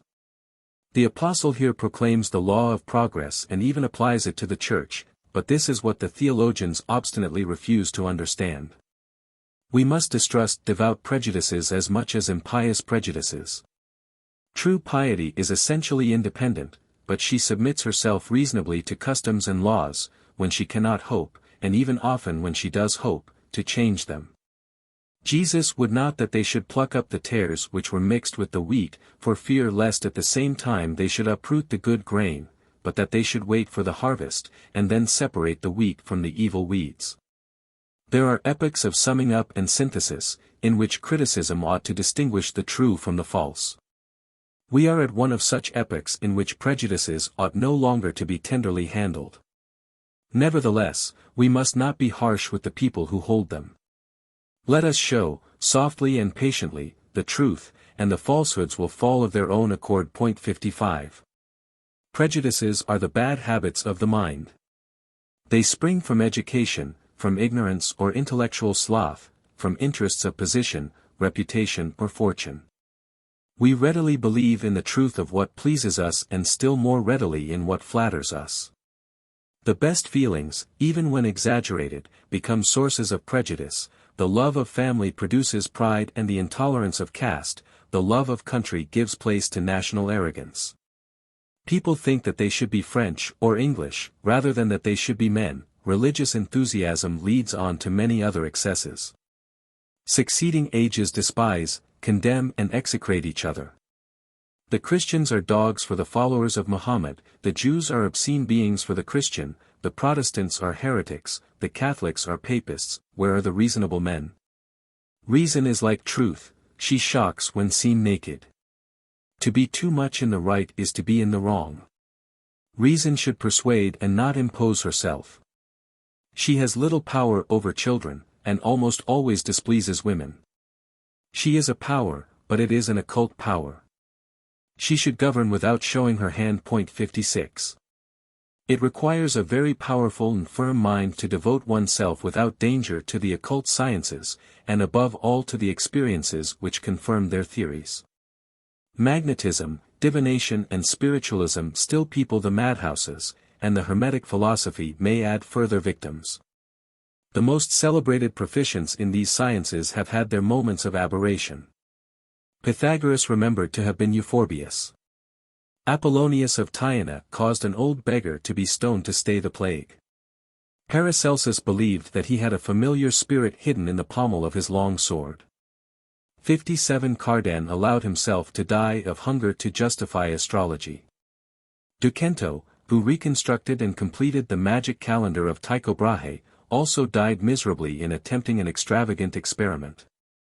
Cagliostro compromised himself with a set of robes, in the matter of the Queen's necklace, and went away to die in the dungeons of Rome.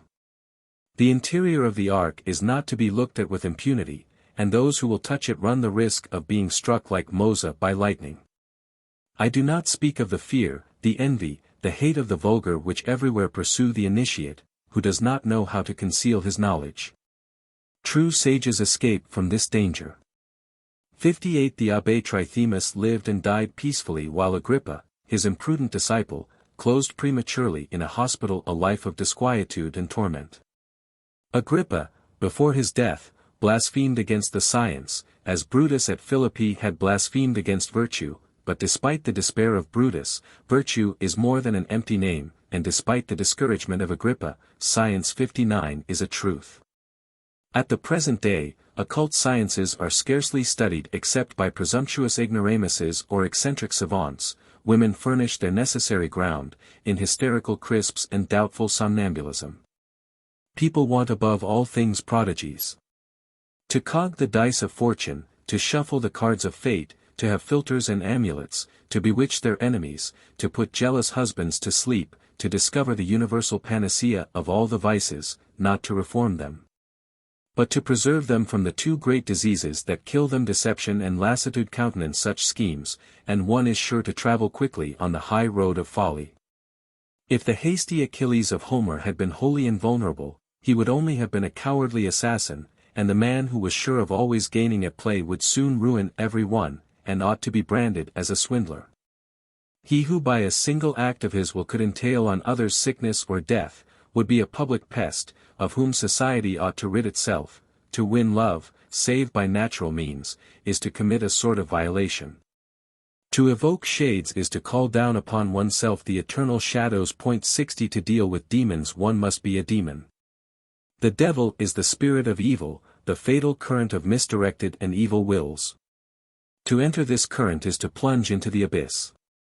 Moreover, the spirit of evil only replies to rash and unhealthy curiosity. Visions are the phenomena of drunkenness or delirium. To see spirits. What a chimera! It is as though one professed to touch music and bottle thought. If the spirits of the dead have gone out from amongst us, it is because they could no longer live here. How do you suppose they are to come back? 61. But then it will be said, what can be the use of magic? It enables men to understand better the truth, and desire good in a healthier and more effective manner. It helps to heal souls and comfort bodies. It does not confer the means of doing evil with impunity, but it raises man above animal lusts. It renders man inaccessible to the agonies of desire and fear. It constitutes a divinely radiating center, chasing away before it phantoms and darkness, for it knows, it wills, it can, and it holds its peace. This is the true magic, not that of the necromancers and enchanters, but that of the initiated and the magi. True magic is a scientific force placed at the service of reason. False magic is a blind force added to the blunders and disorders of folly. 62. Paradox 6. The imagination realizes what it invents. Behold! The greatest magician in the universe. It is she who makes the memory yield its fruit, who realizes beforehand the possible, and invents even the impossible. To her miracles cost nothing. She transports houses and mountains through the air, places whales in the sky, and stars in the sea, gives paradise to the hashish or opium eaters, offers kingdoms to inebriates, and makes Perret dance with joy under the milk pail. Such is imagination. It is to the imagination that we owe poetry and dreams. It is she who embroiders fables and symbols on the veils of the great mysteries. She makes up the stories for the children, and the legends for the peasants. She makes the thundering gods and exterminating angels appear on the hills, and the white ladies and virgins near the founts. She makes predictions which are accommodated to facts, or reinterpreted when they are not realized. She is the nurse of hope and the accomplice of despair. She gilds the aureole of the saints, and bronzes the horns of the devil. She heals and kills, saves some and damns others, is chaste as the Virgin or impure as Messalina. She creates enthusiasm and thus enlarges, almost beyond the limits of the possible, the empire of the will. She creates a belief in happiness and gives it, for so long as the dream lasts. The imagination is the crystalline lens of our mind. She refracts the luminous rays of our thoughts and magnifies the images of all our perceptions. The scope of our vision is so small that to see rightly in this narrow world we must see things larger than in nature. People, devoid of imagination, never accomplish anything great, for everything appears to them in mean proportions. The astronomer contemplates the universe and imagines the infinite, the believer contemplates nature and imagines God. In truth, the imagination is greater than thought. Science is overflowed by faith, and without faith science would remain uncertain. What is algebra but the imagination of pure mathematics, and what is the Kabbalah but the algebra of ideas? The imagination of Kabbalists has converted philosophy into an exact science by connecting ideas with numbers. The science of analogies is wholly a science of imagination, and great nations are but congeries of cold enthusiasts, who powerfully imagine glory. Collective imaginations achieve the results of the solar microscope. Heroes, especially, grow greater after their deaths, and the fictions of opinion raise upon superb pedestals the high majesties of history. Who will ever know the exact measure of Alexander the Great, or Napoleon I? Marat and Napoleon were two little men, energetic and ambitious of renown, the one desired to free the world which the other proposed to enslave. The first desired a rivulet of blood, the other made rivers of it flow, and then bequeathed to us two invasions, the reign of his nephew, and overwhelming catastrophes. The one is execrated, the other adored. For one the gallows, 63, for the other the triumphal arch and column, and both are exaggerations, the one of infamy, the other of glory. It is because Marat, more disinterested and more sincere at heart than Napoleon I, was only a raging screaming tribune, while Napoleon was a man of genius, that is to say a despot of the human imagination. It is because the poetry of nations loves better splendid crimes than mean virtues, because the mask of Marat is a grimace that would raise laughter if it did not evoke horror. Whilst the medal of Napoleon is a majesty which imposes itself on the worship of the future. These are conclusive reasons. If imagination finds one real point of support, it is the lever of Archimedes. Without a real basis, it is only a stick on which fools ride. Relying upon scientific and reasonable hypotheses, Christopher Columbus imagined America, dared to set off to discover it, and found it. When one knows and when one wills, one ought to have the courage to dare. Imagination is the creative power. God is the imagination of nature. She has her dreams and her nightmares, but these do not prevent her epos from being glorious. The architects of the Middle Ages have sketched its outline in their magnificent cathedrals where the carved spouts, corbels and florid ornamentation served to bring out the pure lines of the ogives and the placidity of the saints. These great artists had guessed the enigma of good and evil, they understood light and its shadows. It is the imagination which works miracles. By an act of their imagination a few peasant children cause churches to rise from the earth, and shake entire populations, witness the pilgrimages of Lourdes and La Salette. By imagination Joshua arrested the sun, and caused the walls of Jericho to fall at the sound of his trumpets. By the imagination bread becomes God, and the wine of the chalice is changed into immortal blood, and we do not profess to say, as may be well imagined, that this is not so. But this is, as we imagine it, according to the Word and on the faith of Jesus Christ. 64. Imagination heals the sick and makes the fortune of celebrated physicians. It creates homeopathy from which so many believers derive good, it makes tables speak, and dictates to mediums, pell-mell, pages of learned matter and the grossest ignorance, prayers and curses. It gives horns to Moses, and to the cuckolded husbands, making the first resemble the devil, and the latter either furious bulls or patient and mild-mannered oxen. It amplifies wisdom, exaggerates folly, demands too much of truth, makes falsehood look truthful, at the same time it is not falsehood for the imagination, all that it affirms is true as poetry, and can poetry ever tell us falsehoods? That which she invents she creates, and that which is created exists. To imagine the truth is to divine is to exercise the divine power. In Latin they call the man who divines, divinus, that is to say the divine man, and the poet is styled vates, that is to say, prophet. Faith has for its object only the divinations of those who imagine the eternal truths.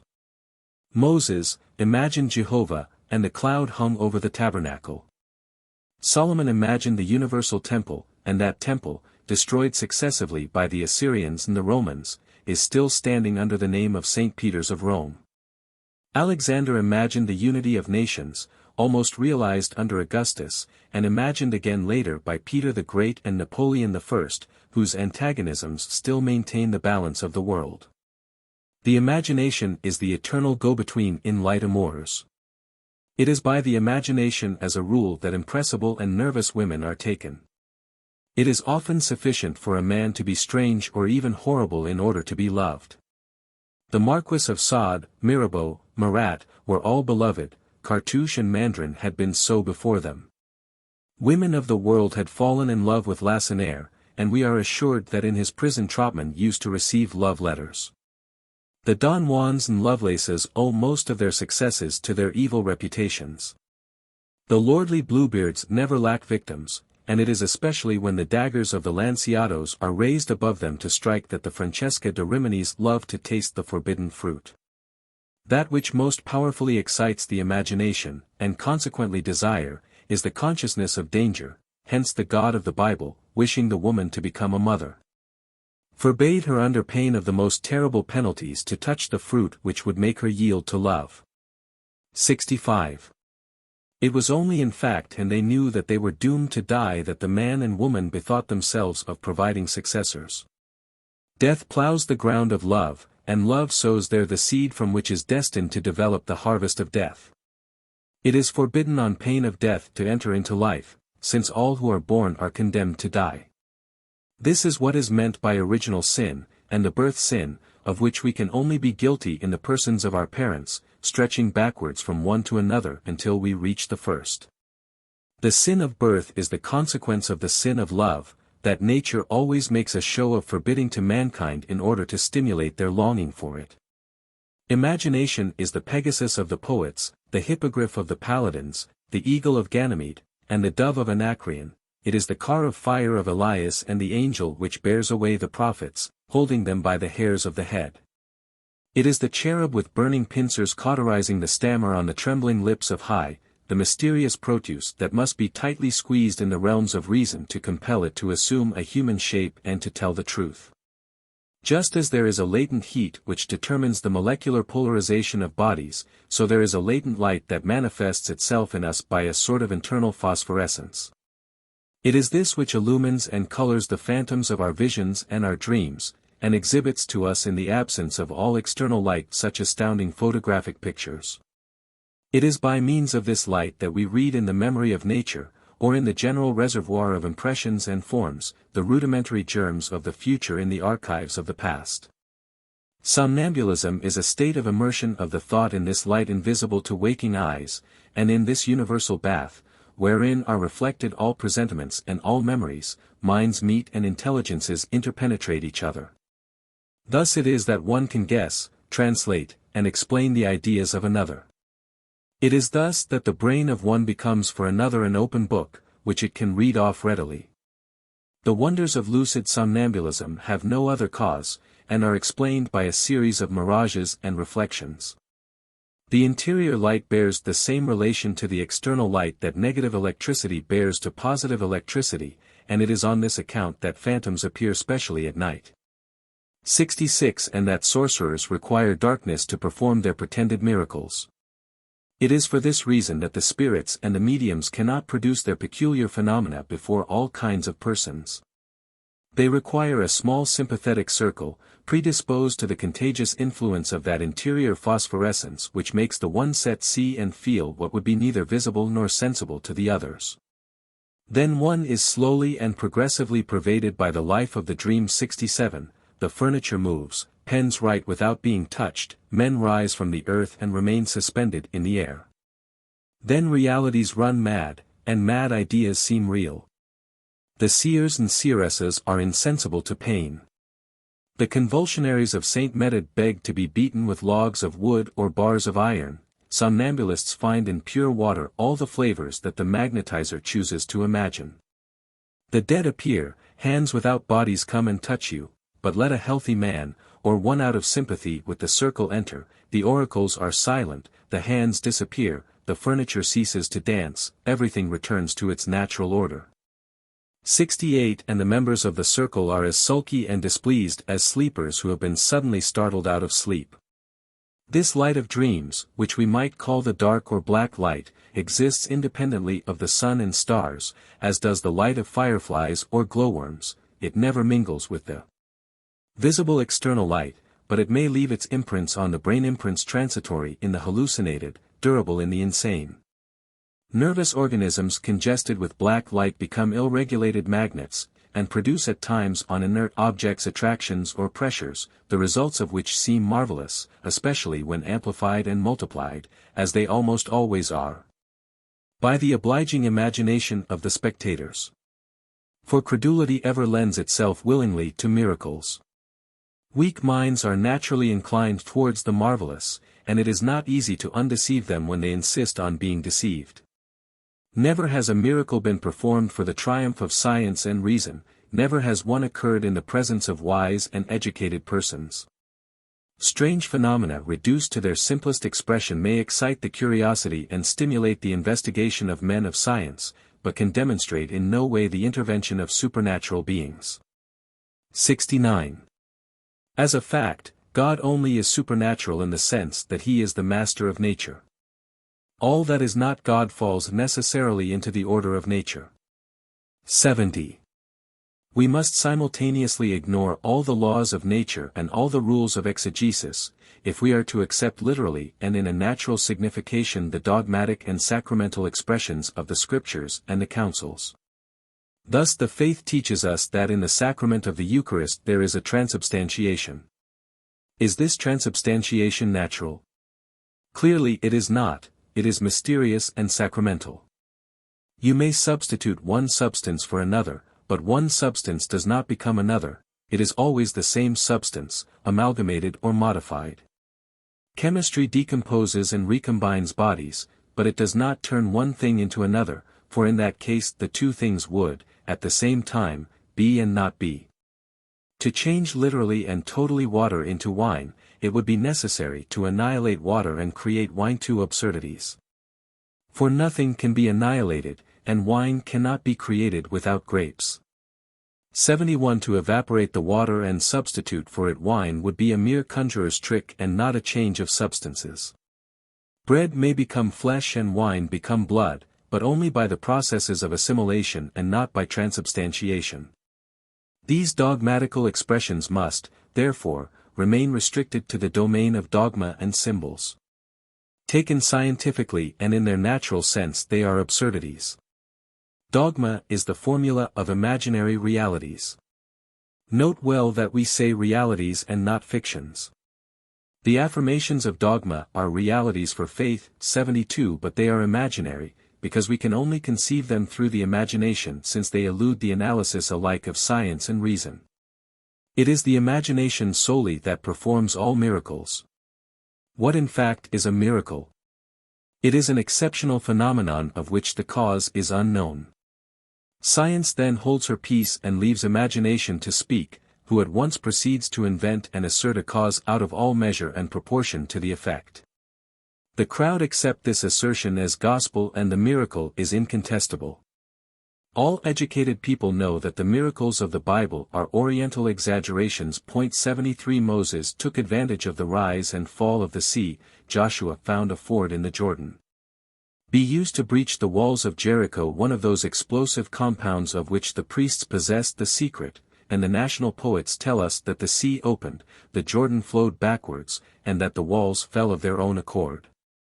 It is the same thing with the sun arrested in its course to mark a great day of victory. Do we not read in the Psalms of David that the mountains have leapt like rams and the hills like lambs?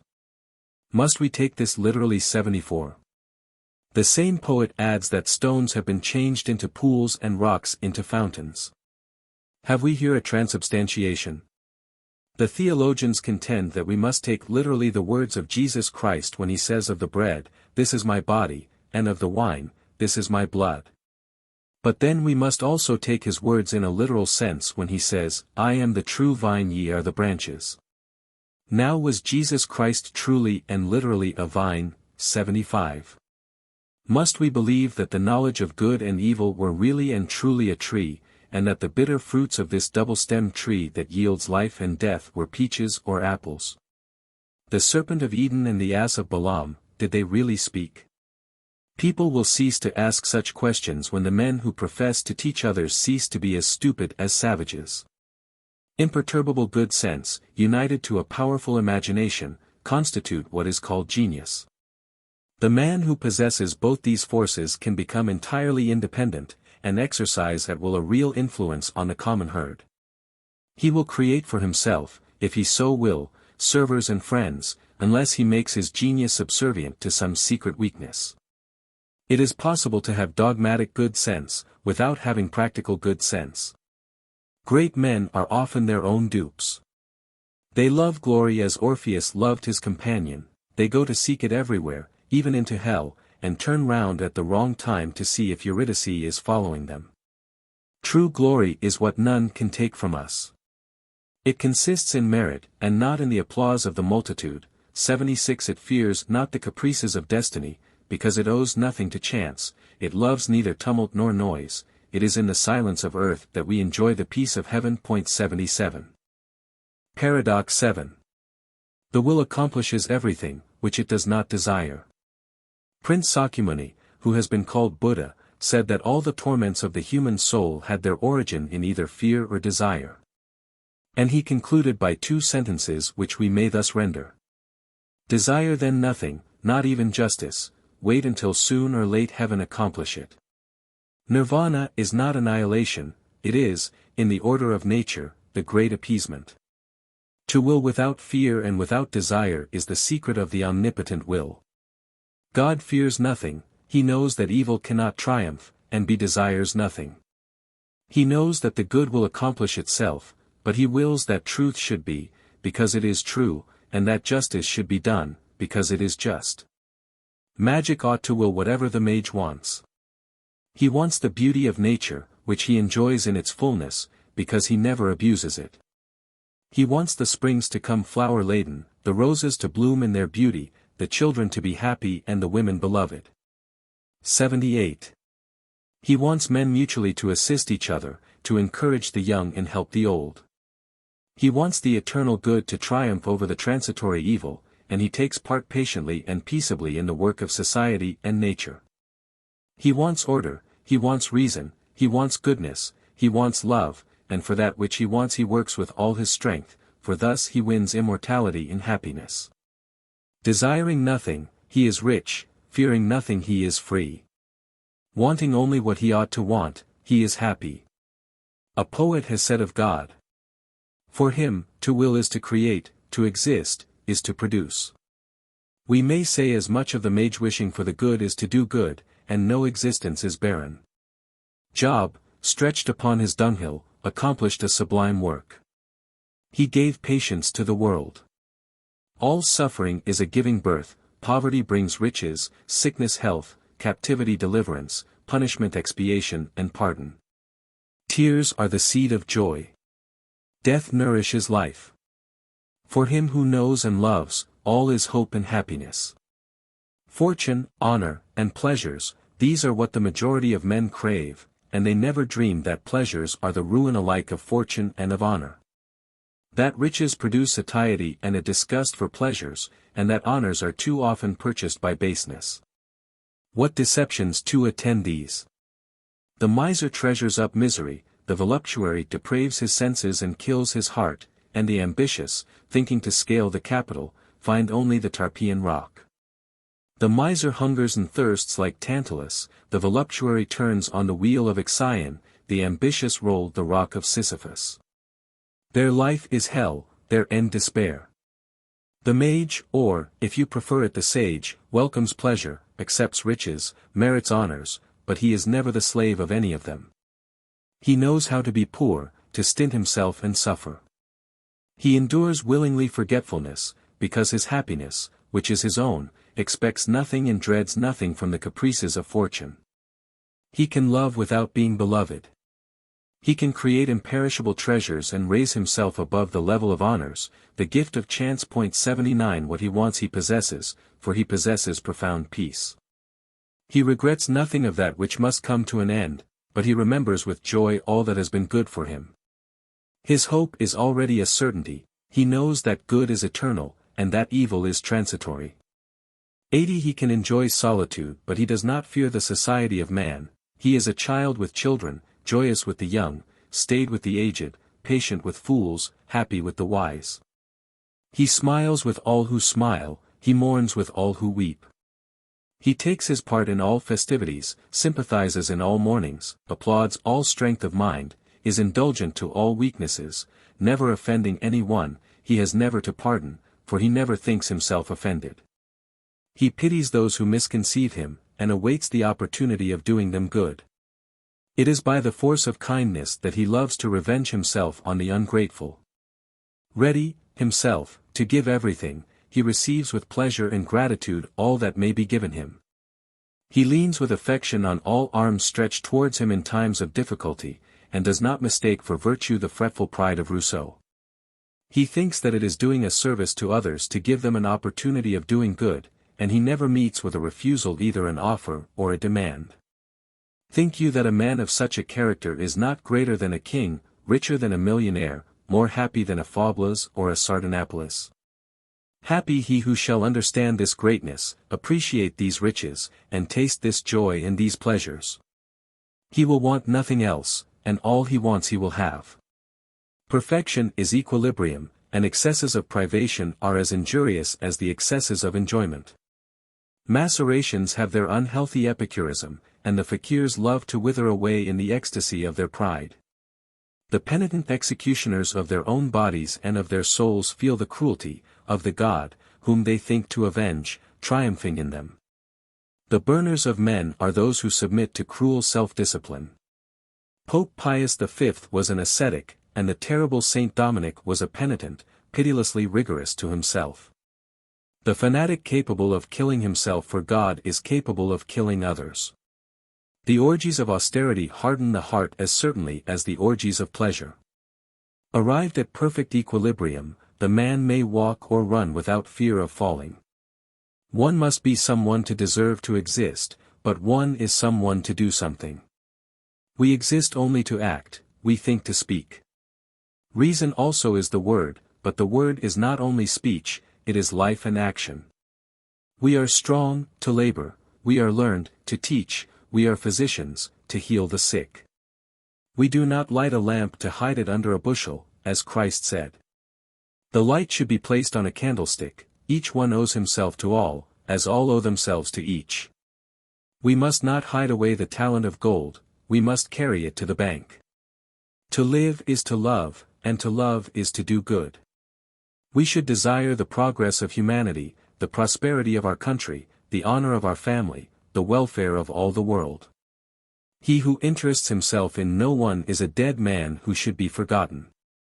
If any man will come after me, said Christ, let him deny himself, and take up his cross daily, and follow me.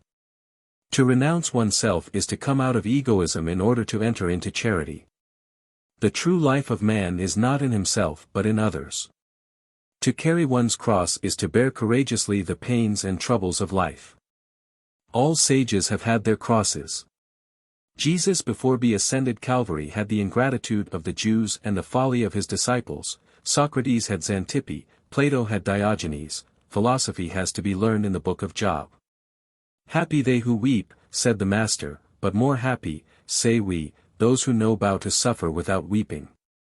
Fenelon, in his Dialogues of the Dead, finds Heraclitus more human than Democritus. Rabelais does not agree with him. Animals weep, but man alone is capable of laughing. Laughter is therefore more human than tears. Laughter is the consolation of man, and Homer made it the privilege of the gods. The epitaph on the Scandinavian hero was, "He laughed and died."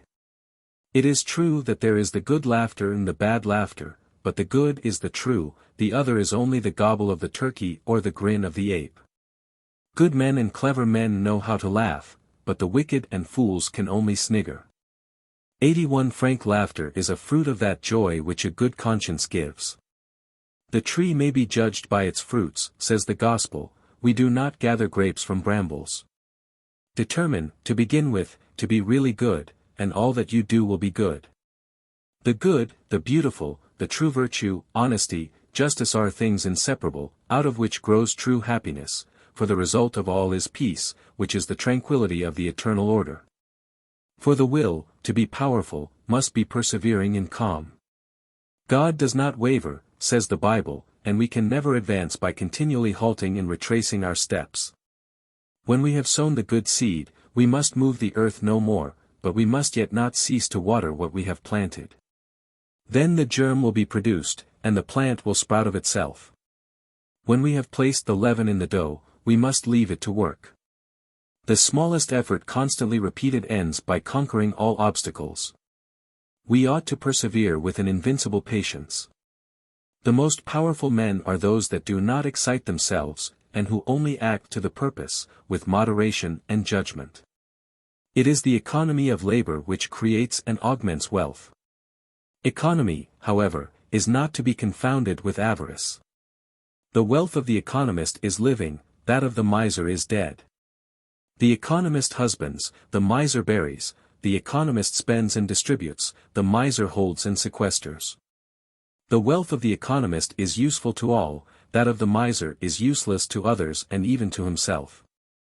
The one uses, the other abuses, the one gathers, the other monopolizes.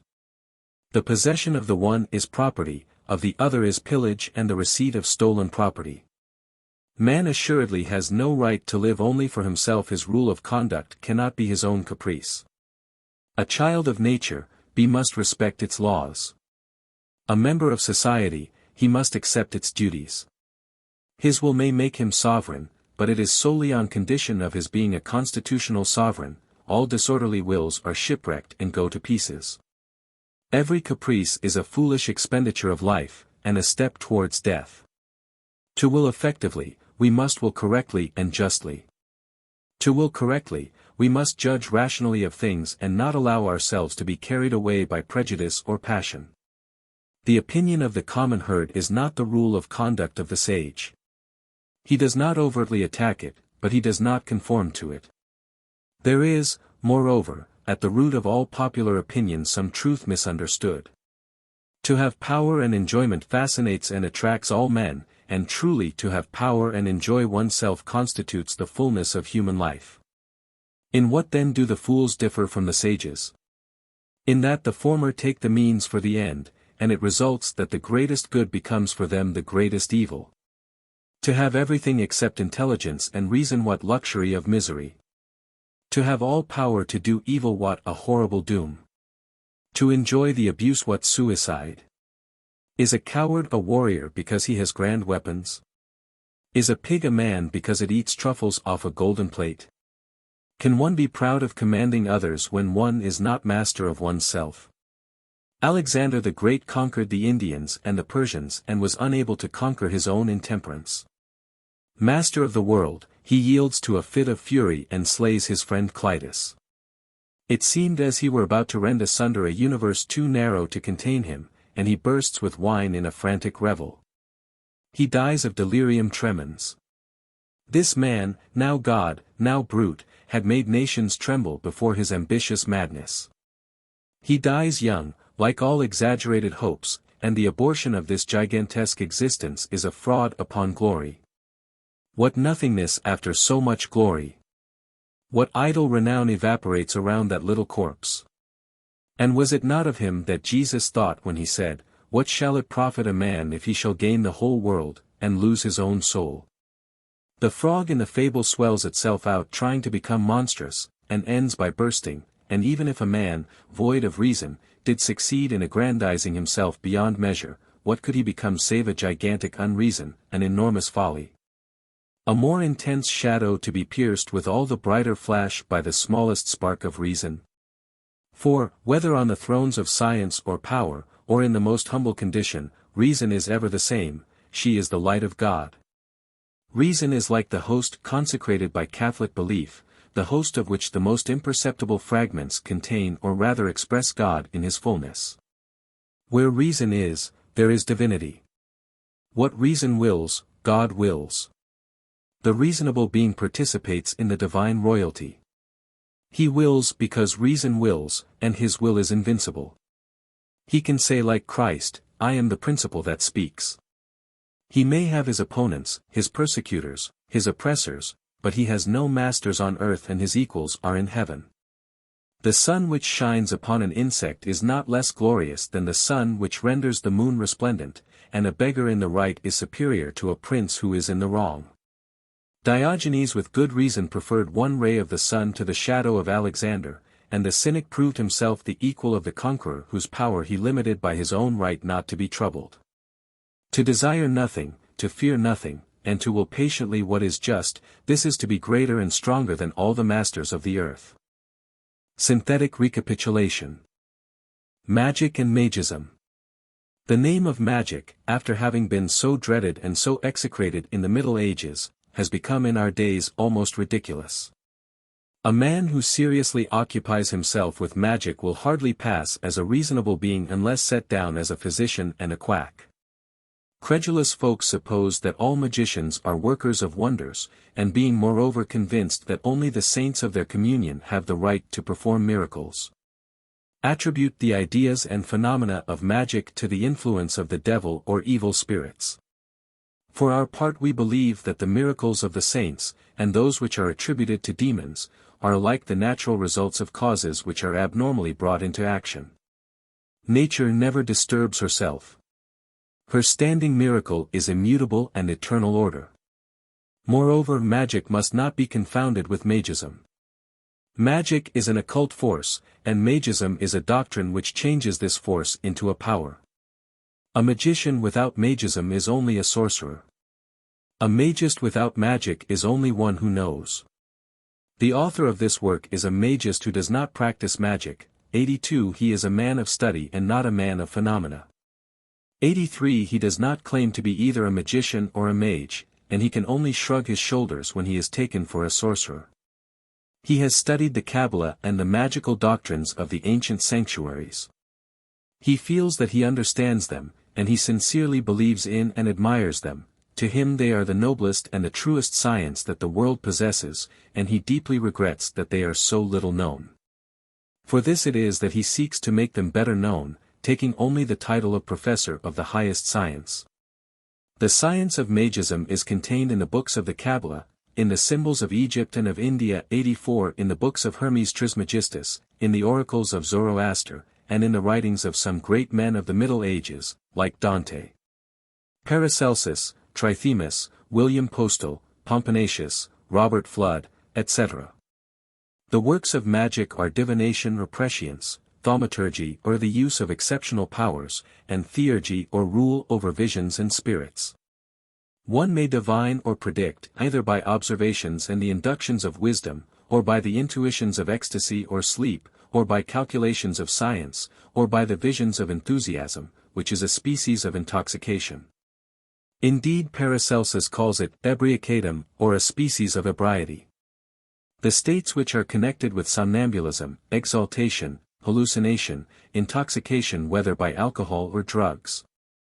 In a word, with all classes of artificial or accidental insanity in which the phosphorescence of the brain is increased or overexcited, are dangerous and contrary to nature, and it is wrong to attempt to produce them. Because they derange the nervous equilibrium, and lead almost infallibly to frenzy, catalepsy and madness. Divination and prediction by mere sagacity demand a profound knowledge of the laws of nature, a constant observation of phenomena and their correlation, the discernment of spirits by the science of signs, the exact nature of analogies, and the calculation, be it integral or differential, of chances and probabilities. It is useful to divine and foresee, but we must not allow ourselves to divine or to mix ourselves up in predictions. A prophet interested in a matter is always a false prophet, because desire deranges sagacity. A prophet disinterested, that is to say a true prophet, always makes himself enemies, because there is always in this world more evil than good to predict. The occult sciences should always be kept hidden, the initiate who speaks, profanes. And he who knows not how to keep silence, knows nothing. 85. Noah foresaw the deluge but took good care not to predict it. He held his tongue and built his ark. Joseph foresaw the 7 years of famine and made his arrangements which secured to the king and priests all the wealth of Egypt. Jonah foretold the destruction of Nineveh, and fled in despair because his prediction was not accomplished. The early Christians predicted the burning of Rome, and Nero with some appearance of justice accused them of having set it on fire. The sorcerers of Macbeth drove him to regicide, by telling him that he would be a king. Prophecy seems to attract evil and often provokes crime. The Jews believed that the glory of God was involved in the eternal preservation of their temple. To predict the destruction of this edifice was blasphemous. Jesus dared to do this, and the Jews, who but the day before had spread their garments beneath his feet and decked his path with branches and palms, cried all with one voice, "Let him be crucified." But it was not for them that the Savior had made this prediction, but for the small circle of his apostles and faithful followers. Unfortunately it became public and served as a pretext for the judicial murder of the best and most divine of men. 86.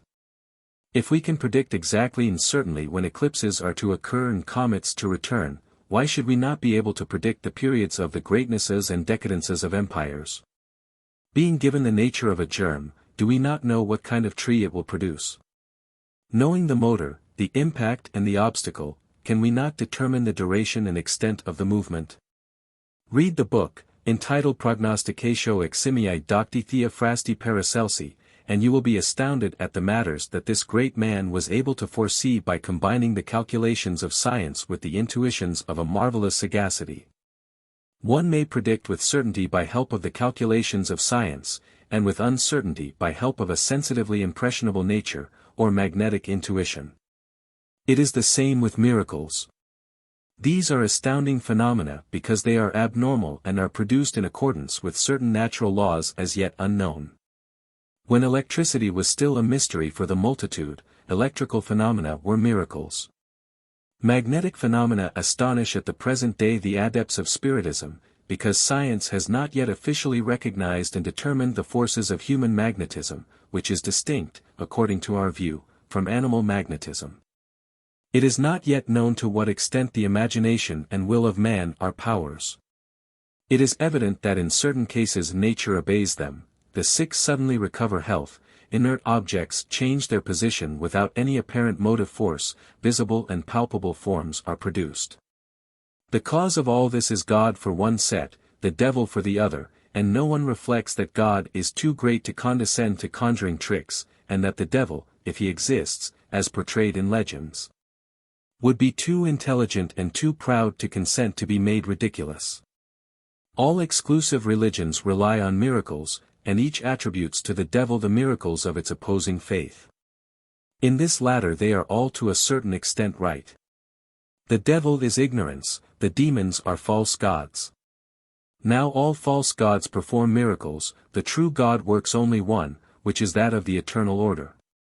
The miracles of the gospel are the wondrous operations of the divine Spirit, related in an enigmatical style, as is the custom of the ancients and of Orientals especially.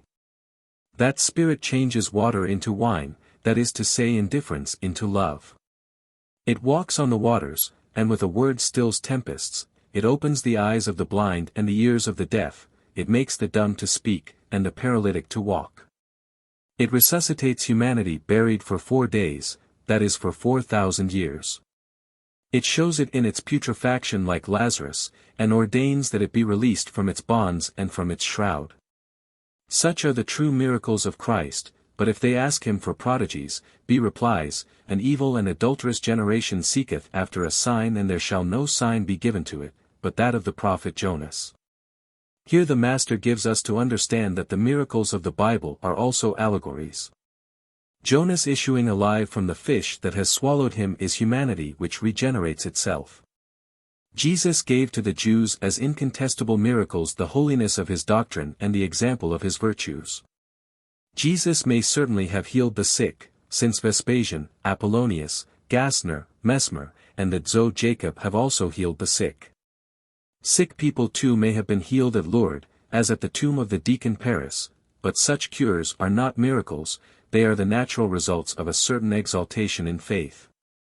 Jesus Christ said so himself. Can you cure me? Asked a certain sick person, If thou canst believe, said the Master, all things are possible to him that believeth. Faith produces certain apparent miracles, and credulity exaggerates them. When Jesus said that all was possible to faith, he did not mean by this to say that the impossible could ever become the possible. The impossible is that which is absolutely contrary to the immutable laws of nature, and to the eternal reason. 87. Every man is a magnetic focus, which attracts and radiates. That attraction and that projection are what are called in magic the inspiration and respiration. The good inspire and respire good, the wicked attract and respire evil. The good may heal the body, because they make the souls better, the wicked do harm both to souls and bodies. Often the wicked attract good to corrupt it, and the good attract evil to change it into good. Thus it is that at times the wicked seem to prosper, whilst the good are victims of their own virtues, but they grossly deceive themselves who fancy that Tiberius at Capri was happier than Mary at the foot of the cross of her Son. What pleasure nevertheless was wanting to Tiberius, what suffering to Mary. And yet how happy a mother. 88 How miserable an emperor. Honey changes to gall. 89 In the mouths of the wicked and gall into honey in the mouths of the just. The innocent man, sacrificed, is deified by his punishment, the guilty man, triumphant, is branded and burnt by his diadem. Let us now touch the dangerous and darkness-shrouded coasts of magic, the intercourse with the other world, the contact with the invisibles, theurgy, and the evocation of spirits. Everything proves to us that there exist other intelligent beings than man. The hierarchy of spirits must be infinite as that of bodies. The mysterious ladder of Jacob is the biblical symbol of this hierarchy ascending and descending. God rests upon that ladder, or rather he sustains it. We may say that that ladder is in him, or rather that it is he, himself, for it is as a God, and to manifest God, that the infinite ascends and descends. At each rundle the spirit which rises is equal to the one that descends, and can take his hand, but he still must needs follow him who ascends in front of him. This is a law which those who make evocations should seriously meditate. To ascend eternally is the hope of the blessed, to descend eternally is the threat that weighs upon the reprobated. Men invoke superior spirits, but they can only evoke inferior spirits.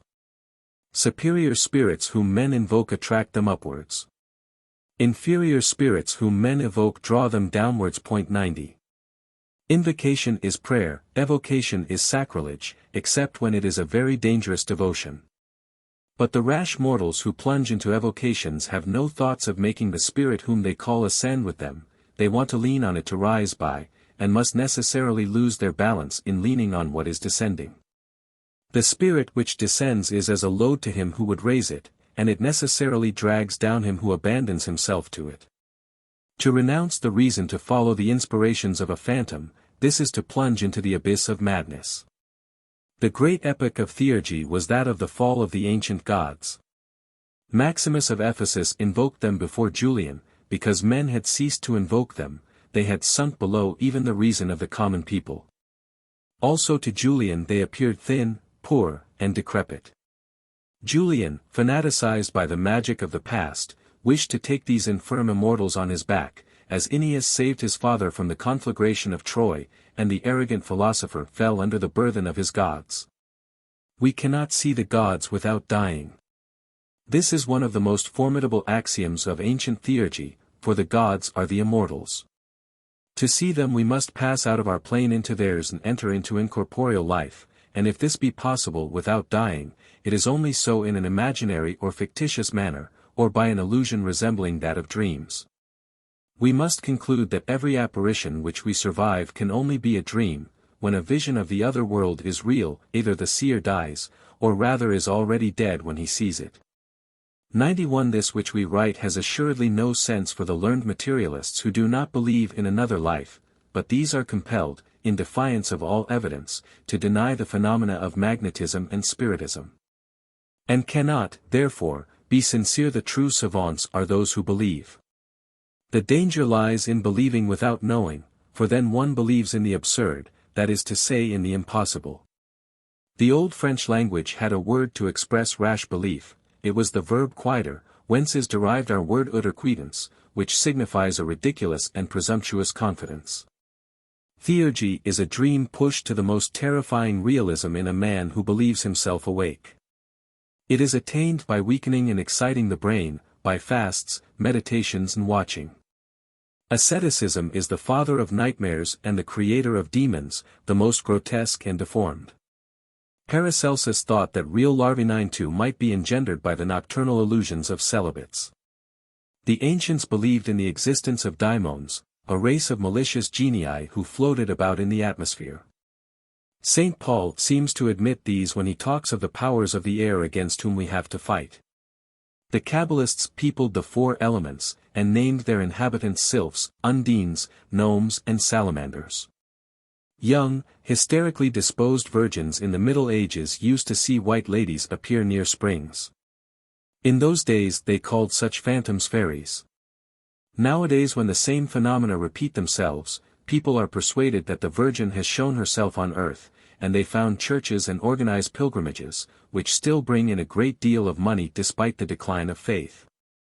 We must not insist in matters of religion on enlightening the multitude too soon. 93 There are people who could no longer believe in God if they ceased to believe in Our Lady of Lourdes. Let us leave the consolation of the dream to those who do not yet know how to apply the remedy of reason to their ills. Illusions are better than despair. It is better to do good through a misconception than to do evil through the weakness of a rebellious reason and anemia of the conscience. Moses, in causing the construction of the Ark of Alliance, made a concession to the idolatry of the Jewish populace, and the golden calves of Samaria were later only counterfeits of the cherubim of the Ark. These cherubim or cherubim were two-headed sphinxes. There were 2 cherubim and 4 heads, one of a child, the other of a bull, the third of a lion and the fourth of an eagle. It was a reminiscence of the gods of the Egyptians, Horus, Apis, Silurus, and Hermamphta. Symbols of the 4 elements 94 and signs of the 4 cardinal points of the heaven, they served as emblems of the 4 cardinal virtues: prudence, temperance, strength and justice. These 4 hieroglyphic figures have remained in the Christian symbology, and they have been made the insignia of the 4 evangelists. The Catholic Church has condemned the breakers of images, and yet well knew that images are but idols. The word idol in Greek signifies nothing else but an image, and the pagans no more believed that a statue of Jupiter was Jupiter, than we believe that an image of the Virgin is the Virgin in person. They believed, as we do, in a possible manifestation of the divinity through such images. They had like ourselves statues that wept, that rolled their eyes, and sang at sunrise. We have, like them, our mythology, and the Golden Legend might form a sequel to the Metamorphoses of Ovid. Nothing destroys itself in the universal revelation, but everything transforms and continues itself. The manifestation of God produces itself in the human genius by successive approximations and by progressive changes. God is always the ideal of human perfection, which grows in grandeur as man raises himself. God did not speak once, to hold his peace ever after. He speaks, as he creates, always. Torquemada and Fenelon were both Christians and Catholics, and yet the God of Fenelon resembles in nothing the God of Torquemada. St. Francis of Sales and Father Gerassus do not speak of God in at all the same manner, and the Catholicism of Monseigneur Dupanloup hardly bears any likeness to that of Louis Venelot. The Protestants have leveled everything. They have denied all they could not understand, and they hardly understand what they affirm, but revelation does not retreat, she is not impoverished, but adds always something to the mysterious riches of her dogma. The rabbis, to throw light on the obscurities of the Bible, redouble the darkness in the Talmud, and the Christian ages have given, as a sequel to and commentaries on the incredible accounts of the Gospels, the impossible legends of the lives of the saints. To those who deny the infallibility of the Church, we reply with the infallibility of the Pope. Always the enigma is made more complicated to prevent fools from guessing it, for all dogma is a philosophical enigma. Trinity, or the Three in One, signifies unity. Incarnation, or God made man, that signifies humanity. Redemption, or all lost through one and saved by one, that indicates our mutual interdependence, the solidarity of the race. Unity, humanity, solidarity, this will be the trilogy of the future, pacific solution of the revolutionary problem: liberty, equality, fraternity. Truly it is social unity alone that can guarantee the liberty of nations by creating universal right. It is before humanity alone and not before nature that men are equal, and it is the mutual interdependence or solidarity which alone proves fraternity. But how many ages must elapse before these truths, simple as they are, will be understood? Catholicism is official occultism and rests entirely upon mystery. The secret of the sanctuaries has been profaned, but has not been explained. Oedipus thought to kill the Sphinx, and the plague fell upon Thebes. His hostile brothers still fight and slay each other once more. The grand symbols of the past are the prophecies of the future. Mysteries and miracles, such must be the religion for the masses whom it is essential to make feel keenly what they do not understand, so that they may permit themselves to be led. This is the secret of the sanctuary, and the Magists of all times have understood it. The weak can only remain united under the surveillance and responsibility of the strong emancipate themselves. If there had never been shepherds, there would have been no tame sheep; if dogs were free, that is to say wild, they would have to be hunted like wolves, and truly, the vulgar are either wolves or sheep, it is servitude alone that saves them. The great secret of Freemasonry is nothing else than the science of nature. It has long since been divulged, but people still swear to preserve it eternally, thus rendering homage to the eternal principle of occultism. The true initiates are shepherds and conquerors, they raise the sheep and conquer the wolves. This was, in the beginning, the sublime mission of the Church, but in this sheepfold of the Lord, the wolves have become shepherds and the flocks have fled away. The true Church must be one, and not divided into numerous sects. It must be holy, and not hypocritical or greedy; it must be universal, and not restricted to a privileged circle that repels almost the whole of humanity. In a word, it must attach itself to a common center, which in the Roman world was Rome, but which is no more irrevocably Rome than Jerusalem. The wind bloweth where it listeth, said the Master, and so is every one that is born of the Spirit. Wheresoever the body is, thither will the eagles be gathered together. The Catholic Church ought to be the house mother of universal indulgence. She does not tolerate merely, she absolves; she ought to excommunicate religious hatreds and bless even her children who have strayed. It is through the Catholic faith that all sincere believers, no matter what creed they profess, belong to the soul of the Church, provided they practice natural morality and seek the truth in sincerity of heart. Let only a pope appear who will loudly proclaim these consolatory truths, and invite all the nations of the earth to an universal jubilee, and a new era will dawn for the Christian religion. Glory to God in all that is great, and peace and goodwill to men on earth. It was by this cry of universal love that the genius of the Gospels announced in old days the birth of the Savior of the world. The official church represents the occult church as the castes of society represent the natural hierarchy.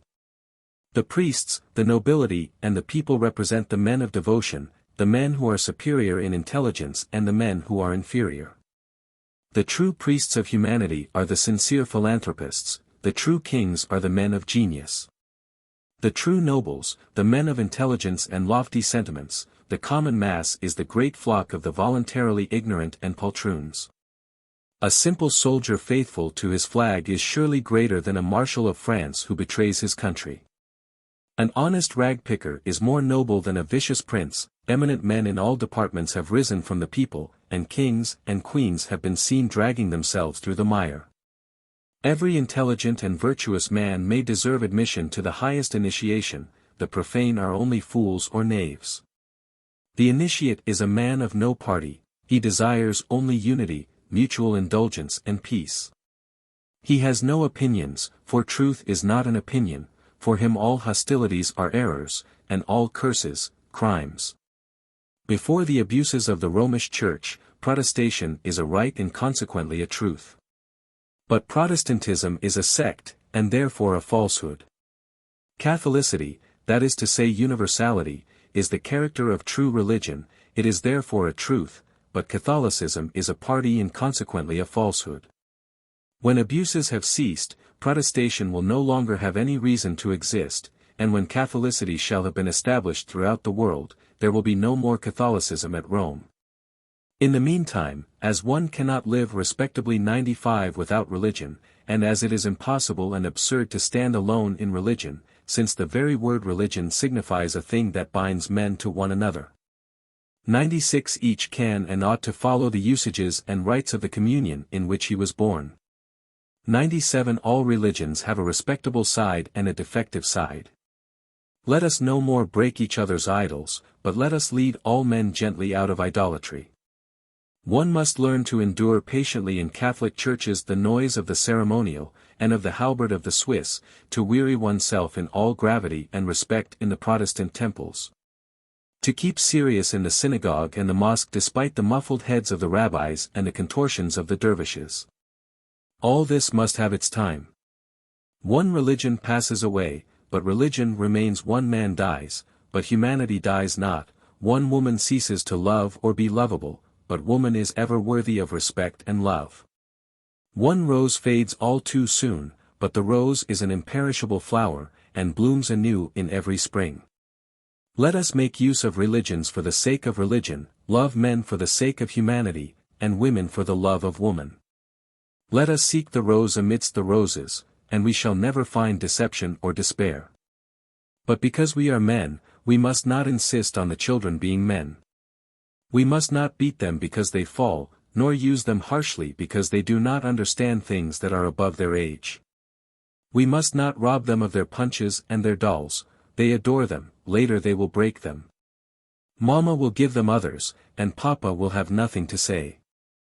The sacred books of all nations in all times have been collections of fables, they are the books and pictures made for the instruction of children. They are generally collective works resuming all the knowledge and all the highest aspirations of one people and one epoch. They are sacred as monuments should be, and worthy of respect, as is the memory of ancestors. The divine spirit has assuredly inspired them, but inspired them to men and not to gods. They reveal God, as the tree which grows reveals the seed planted in the earth, or as the rising dough reveals the hidden leaven. This double comparison is borrowed from Jesus Christ himself. We have said that the absurdities of dogma are enigmatic, they are even more systematic. The great initiates of the ancient world never explained their symbols except by obscure symbols. God wills to be divined, because divination is divine, as the word itself sufficiently indicates. The riddle of the Sphinx is the trial of all neophytes, and the three-headed dog watches always at the portals of the crypt of the mysteries. In religion, to explain is to profane, to make more obscure is to reveal. Science and religion are as the day and night. If reason be the sun, faith is the moon. 98 In the absence of the sun, the moon is the sovereign of the heavens. Let us, however, not forget that it is from the sun that she borrows all her rays, and that true faith can never be absurd except in seeming. Science, has not she too her mysteries? Escape if you can out of the labyrinth of the infinite. Do indivisible molecules really exist? Endeavor to conceive substance without extension. 99. If on the contrary matter is infinitely divisible, one grain of dust may, in the infinity of time, by the infinite number of its parts, equal the infinity of space. 100 Absurdities on all sides. Ask Marfurius. He desires to explain that the polychronic evolution of analytical concepts, in the relative, is equal to the isochronism of the synthetical concept in the absolute. And he thence concludes that the syncretism of the abstract is analogous to the syncretism of the concrete. Capricias are Cicerane. The mysteries of faith are borrowed for the most part from the mysteries of science. For instance, is not light one, in 3 rays of different colors? In its triplicity it is blue, yellow and red, in its unity it is white. This trinity gives 7 shades of color. Here we have the sacred septenary. 101 Light produces forms, it is incarnate in living beings, it dies to revive, and buys back each morning our hemisphere from the slavery of the night. Dupuy concluded thence that Jesus Christ was the Son, a fine discovery. It is as though one professed that a sphere of cardboard was positively the universe. Religion is a force which escapes from the impious and against which they break themselves. Punch will never succeed in killing the devil, for the devil is a caricature of God, and this caricature belongs to those who have made it. It remains in their eyes, it fascinates and pursues them. If all the blind could coalesce to exterminate those who can see, could they even then extinguish the sun? The masses are blind and foolish and must be led by the seers and the sages. But when those whose duty it is to lead the blind, become blind, when the keepers of the mad go mad themselves, their result falls in appalling disorders. This is the history of all revolutions. The use of brute force to repress disorder provokes inevitable and terrible reactions when that force has not the support of justice and truth, for then it becomes fateful. 102 And balances, necessarily, action by reaction. War authorizes reprisals, because in war, according to the cynical saying of a great German diplomatist, it is might that makes right, and indeed despotism, whether of kings or mobs, is war. The authority of the law and the empire of justice is peace. Social unity is the end and aim of civilization and transcendental politics, an end at which, from the time of Nimrod, all great conquerors and profound statesmen have aimed. The Assyrians, the Medes, the Persians, the Greeks, the Romans, all sought to absorb the world. Bacchus, Hercules, Alexander, Caesar, Peter the Great, Napoleon, had no other dream. The popes thought to realize it under the name of religion, and it was a grand idea, but Germany nowadays opposes mathematics to the enthusiastic onrush of beliefs, and swells day by day her exchequer. The emperor, one of the 2 pillars of the world, is now again erect, and he is no longer Roman. Rome on one side, and on the other the whole world. The balance is no longer equal. We should necessarily require a cosmopolitan pope, when we had an universal emperor. High magic is at once religion and science. This alone harmonizes contraries by explaining the laws of equilibrium and of analogies. This alone can make sovereign pontiffs infallible and monarchs absolute. The sacerdotal art is also the royal art, and Count Joseph de Maistre was not deceived when, despairing of extinguished beliefs and enfeebled powers, he turned his glances, against his will, towards the sanctuaries of occultism. It is thence that salvation will come, and already it is revealing itself to the most advanced intelligences. Freemasonry, which has so frightened the court of Rome, is not so terrible as people think. It has lost its ancient lights, but has preserved its symbols and its rites which belong to occult philosophy. It still gives the titles and the ribbons of the Rosy Cross, but the true Rosicrucians are no longer in its lodges. They are what they have been from the beginning, philosophers and unknown. Pascalis, Martinus and Saint Martin have successors who do not meet in regular assemblies. Their lodge is said to be in the Great Pyramid of Egypt, an expression, allegorical and mystical, which the innocent and ignorant are at liberty to take literally. There is one thing more incontestably infallible than the Pope, and that is mathematics. Truths rigorously demonstrated force the mind to suppositions which we may call the necessary hypotheses. These hypotheses, if I may so express myself, are the scientific objects of faith. But the imagination, exalted by an infinite want to believe and love, draws incessantly from this rational objective paradoxical deductions. To curb license and mystic fantasies, there must be an authority touching reason on the one side and mysticism on the other. This authority, dogmatically infallible, has no need to, and cannot, he so scientifically. Science and faith are the two columns of the temple, they support its portico. If they were both on the same side, the structure must fall on the other. It is their separation and parallelism which should eternally maintain equilibrium. 103. The comprehension of this principle would put a stop to a misconception of too long standing and would bring peace to many souls. In truth, between science and faith no real antagonism can subsist. All that has been demonstrated becomes unassailable, and it is impossible to believe in what one knows positively not to be true. Galileo knew that the earth turned, but he knew also that the authority of the Church is unassailable because the Church is necessary. The Church has no authority in matters of science, but can oppose with all her power the dissemination of particular scientific truths which she judges to be at the moment prejudicial to the faith. People very generally believed in Galileo's time that the popularization of the system of Copernicus would give the lie to the Bible. Forced later to admit that system, because it was demonstrated, it became of course necessary to find means of reconciling the difference. The earth in fact turns, but the Church remains infallible, even when it declares that it is no longer itself, but our Holy Father the Pope, who is infallible. 104. This is not said ironically.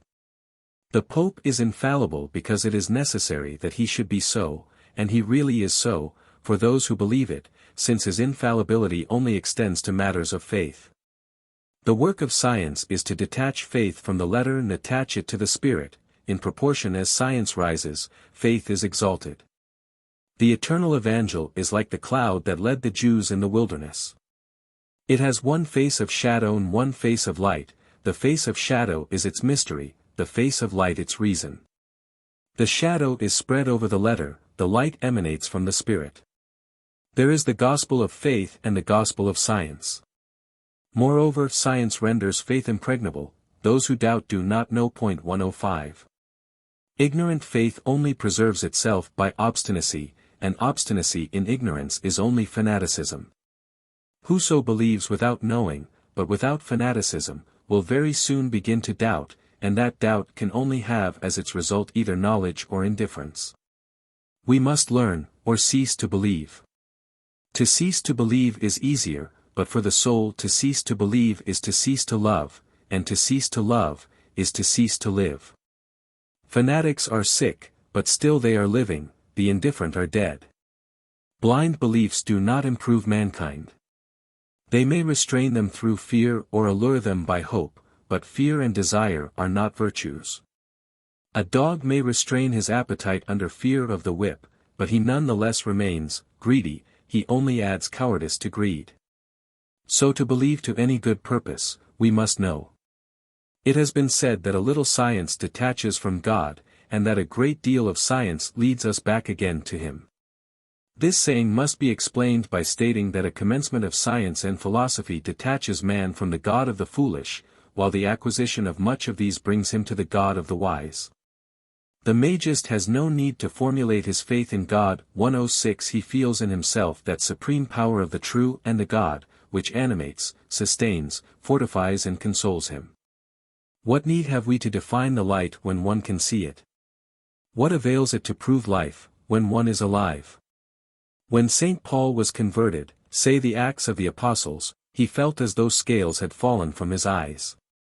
The scales which cover the eyes of our souls are the vain conceits of a rash theology and the unhealthy sophisms of a false philosophy. The initiates are the seers, and for the thoughtful, to see is to know is to will is to dare. But to dare with success, we must will and know how to be silent. Never be zealous, said Talleyrand, and the same diplomatist averred that speech was given us to disguise our thoughts. This political mummery is not to our taste. We do not say disguise, we say reclothe and chastely veil that virgin that we call thought, for our thought is not a thought of personal interest and falsehood, the veil of the sanctuary is not like the curtain of comedy. It is rent at times, but it never rises. 107. The initiate avoids with care all eccentricity, he thinks as do the most enlightened, and speaks as do the mass. If he explores cross roads it is only to reach more surely and quickly the grand route. He knows that true thoughts are like running water. Those of the past flow in the present, and roll on towards the future without our needing to toil backwards to their source to find them. And he allows himself to be tranquilly borne onwards by the current, but he holds ever to midstream, never bruising himself against the rocks that line its banks. Let us now sum up, laying down those unalterable principles that will serve alike as a basis and a crown to all we have written. I. Man has two means of attaining certainty: mathematics and common sense. 2. There may be truths which outrun common sense, there are none which contradict mathematics. 3. He who, outside pure mathematics, pronounces the word impossible, lacks prudence, orago, which means that outside of pure mathematics there is no complete, universal and absolute certainty. 4. Outside complete, universal and absolute certainty there are only beliefs or opinions. V. Beliefs and opinions cannot be demonstrated, men choose them as a matter of taste or accept them as a matter of policy. 6. Useful opinions ought to be encouraged, and dangerous or noxious ones should be repressed. This explains the necessary struggle between conservatives and innovators. Only conservatives become persecutors when they consider, or affect to believe, dangerous what is evidently useful. 108. 7. Pure mathematics exist by themselves, no will produces them, no power can limit them. 109. They are eternal laws, that no man can infringe, and from which it is impossible to escape. 8. A thing may appear absurd and be true when it is above common sense. 110. But a thing contrary to the laws of mathematics is really and absolutely absurd, and whoso believes in such an absurdity is a fool. The sign of the cross, which is the intersection of two lines, equilibralized one by the other, has always been considered as a divine symbol. It is the tau of the ancient Hebrews, the chi, x, of the Greeks and Christians. In mathematics this sign plus represents the infinite, and x the unknown, plus signifies plus or more, and the infinite is always more. 111. Develop science as you will, mark its first step with alpha, its last with omega, and you will still always have before you the unknown, which you must recognize, and your formula remains omega plus x. 112. All that we learn is wound off that unknown which is never wholly unwound. It is this which produces all things, not knowing what it is, we personify it and call it God. 113. Once it seemed as if this personification was realized on earth, but the God-man died upon the cross, that is on the eternal X, and the cross alone remains, for us. X. The hypothetical personification of the infinite can only be infinite and excludes, necessarily, individual unity. Every individuality is limited by some other, unless it suppresses all others. God, on the contrary, being the principle of all individualities, cannot be an individual. It is on this account that he is said to be one in several persons. 3 is a mystic number which represents the generation of all numbers. 11. God never speaks to men, except through men, and does nothing in nature save through the laws of nature. 12. The supernatural is that which outsteps our natural intelligence and our knowledge of the laws of nature. 13. God, even, ought not to be considered as supernatural by the theologians, since they reason upon the nature of God. 14. The Fathers at the Council of Nice have furnished a substance to God by affirming that the Son is of the same substance as the Father. Moreover, if it be impossible to admit, without confounding them, a finite substance and an infinite substance, the decision of the Council of Nice might furnish arguments to the pantheists and even to the materialists. 15. If God, as says Catholicism, has created us to know, love, and serve him, and by these means obtain eternal life, and if, as said Jesus Christ, that which we do to a neighbor we do to God, it follows that God has created men, to know, love, and serve each other and by these means attain eternal life. The true worship of God, then, must be philanthropy.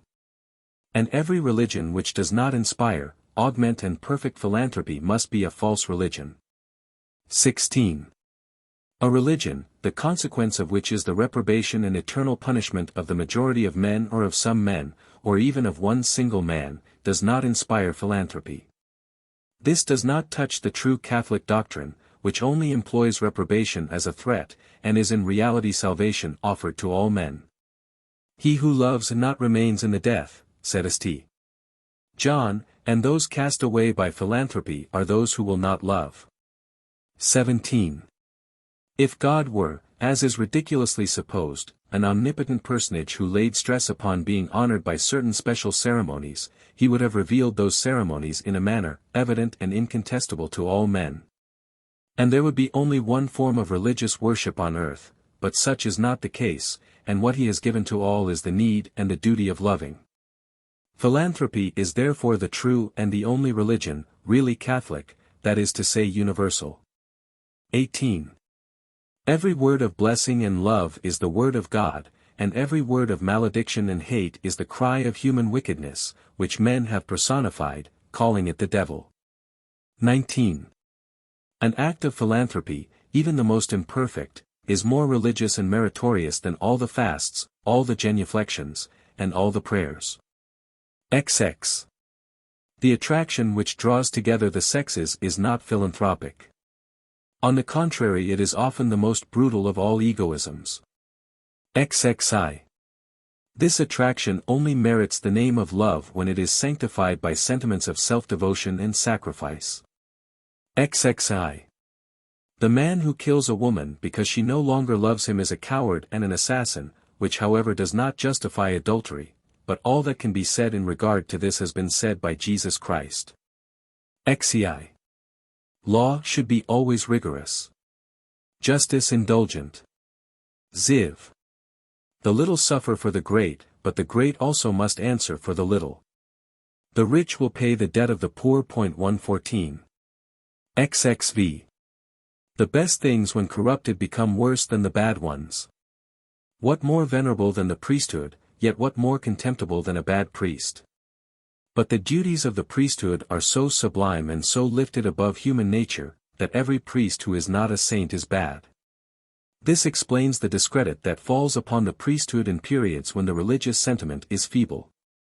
The Gospels tell us that Christ found a good thief, but they nowhere tell us that he met with a good priest. XXVI. The good priest is self-sacrifice incarnate, he is philanthropy raised to a divine ideal. The bad priest is one who sells prayers and takes the sacred vases for his cooking pots. XXVI. All that does good is good, all that does ill is bad. 18ei.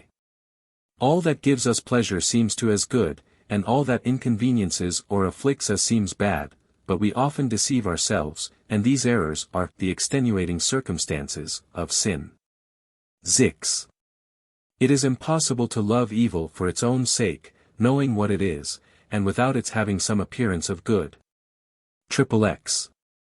Evil has no real existence, or, to put it better, it does not exist in an absolute manner. That which ought not to be, is not, that is certain and incontestable. 115. That which we call evil exists as the shadow necessary to the manifestation of light. Metaphysical evil is error, physical evil is pain.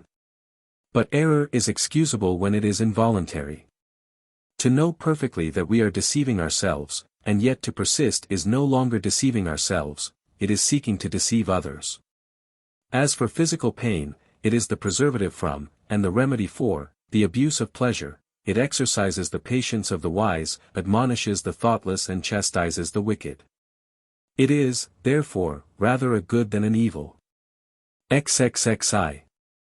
Disorder in nature is never more than apparent, and all alleged miracles are either exceptional phenomena or conjuring tricks. XXXI.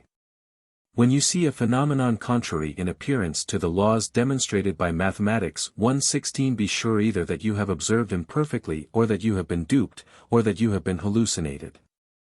33. Truth needs no miracles, and no miracles can prove a falsehood. Exiv.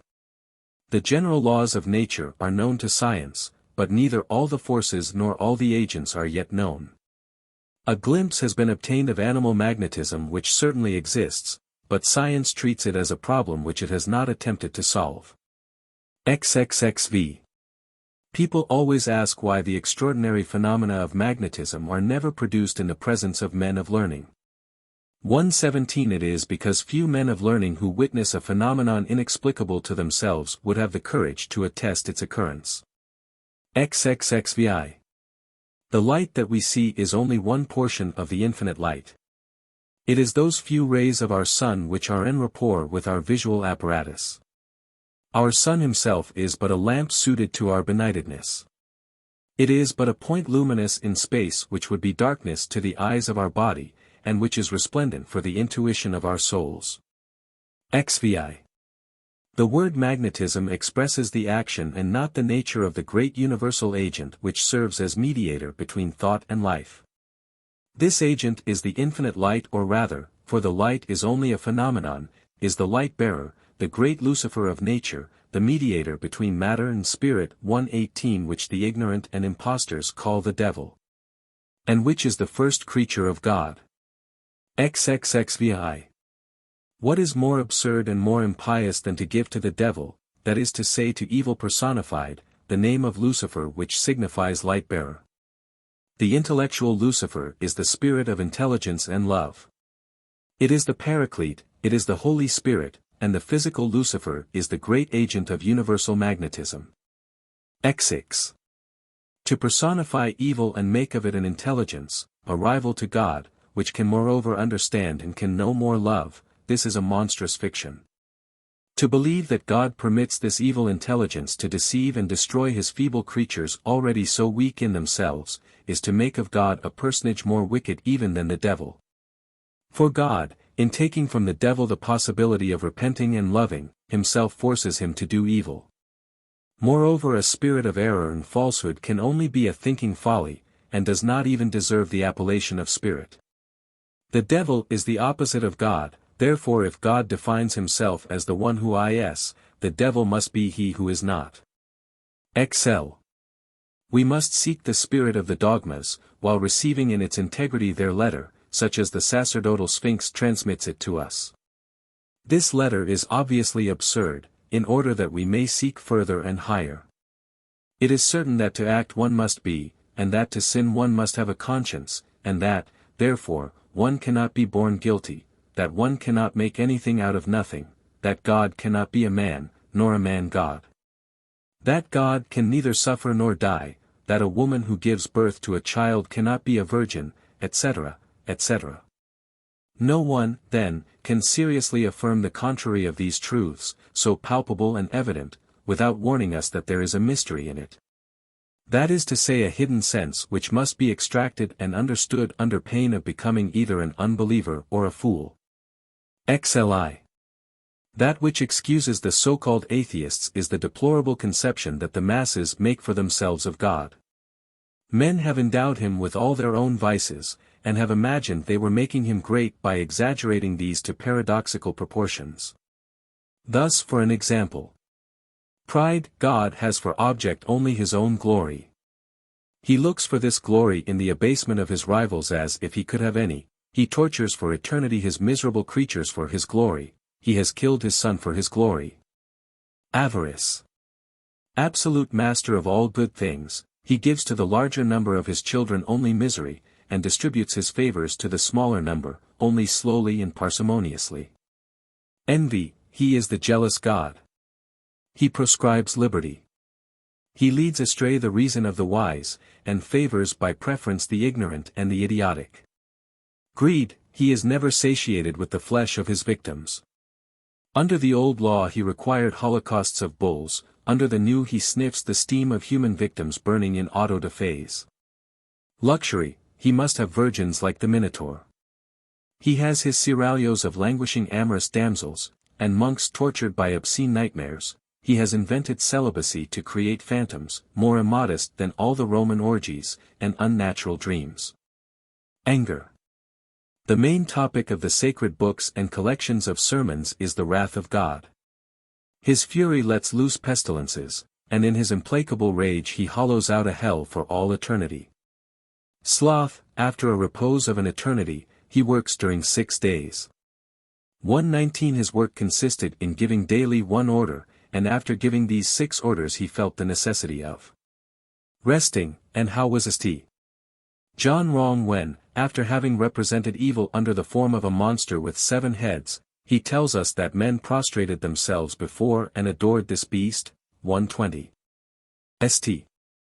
John adds that Antichristism must animate the image of this beast, and make it speak, and that the world will prostrate itself before this living simulacrum of human folly. Let us beware of thinking that this could ever be realized in the person of a sovereign pontiff of Catholicism. Doubtless reference is here made to Sonic Antipope or perhaps to the Grand Lama of Tibet. XLI. St. Vincent Delirious says that alone pertains to the true Catholic or universal dogma, which has been admitted at all times, in all places, and by every 1.121. This would simplify symbology marvelously and prodigiously enlarge the Church.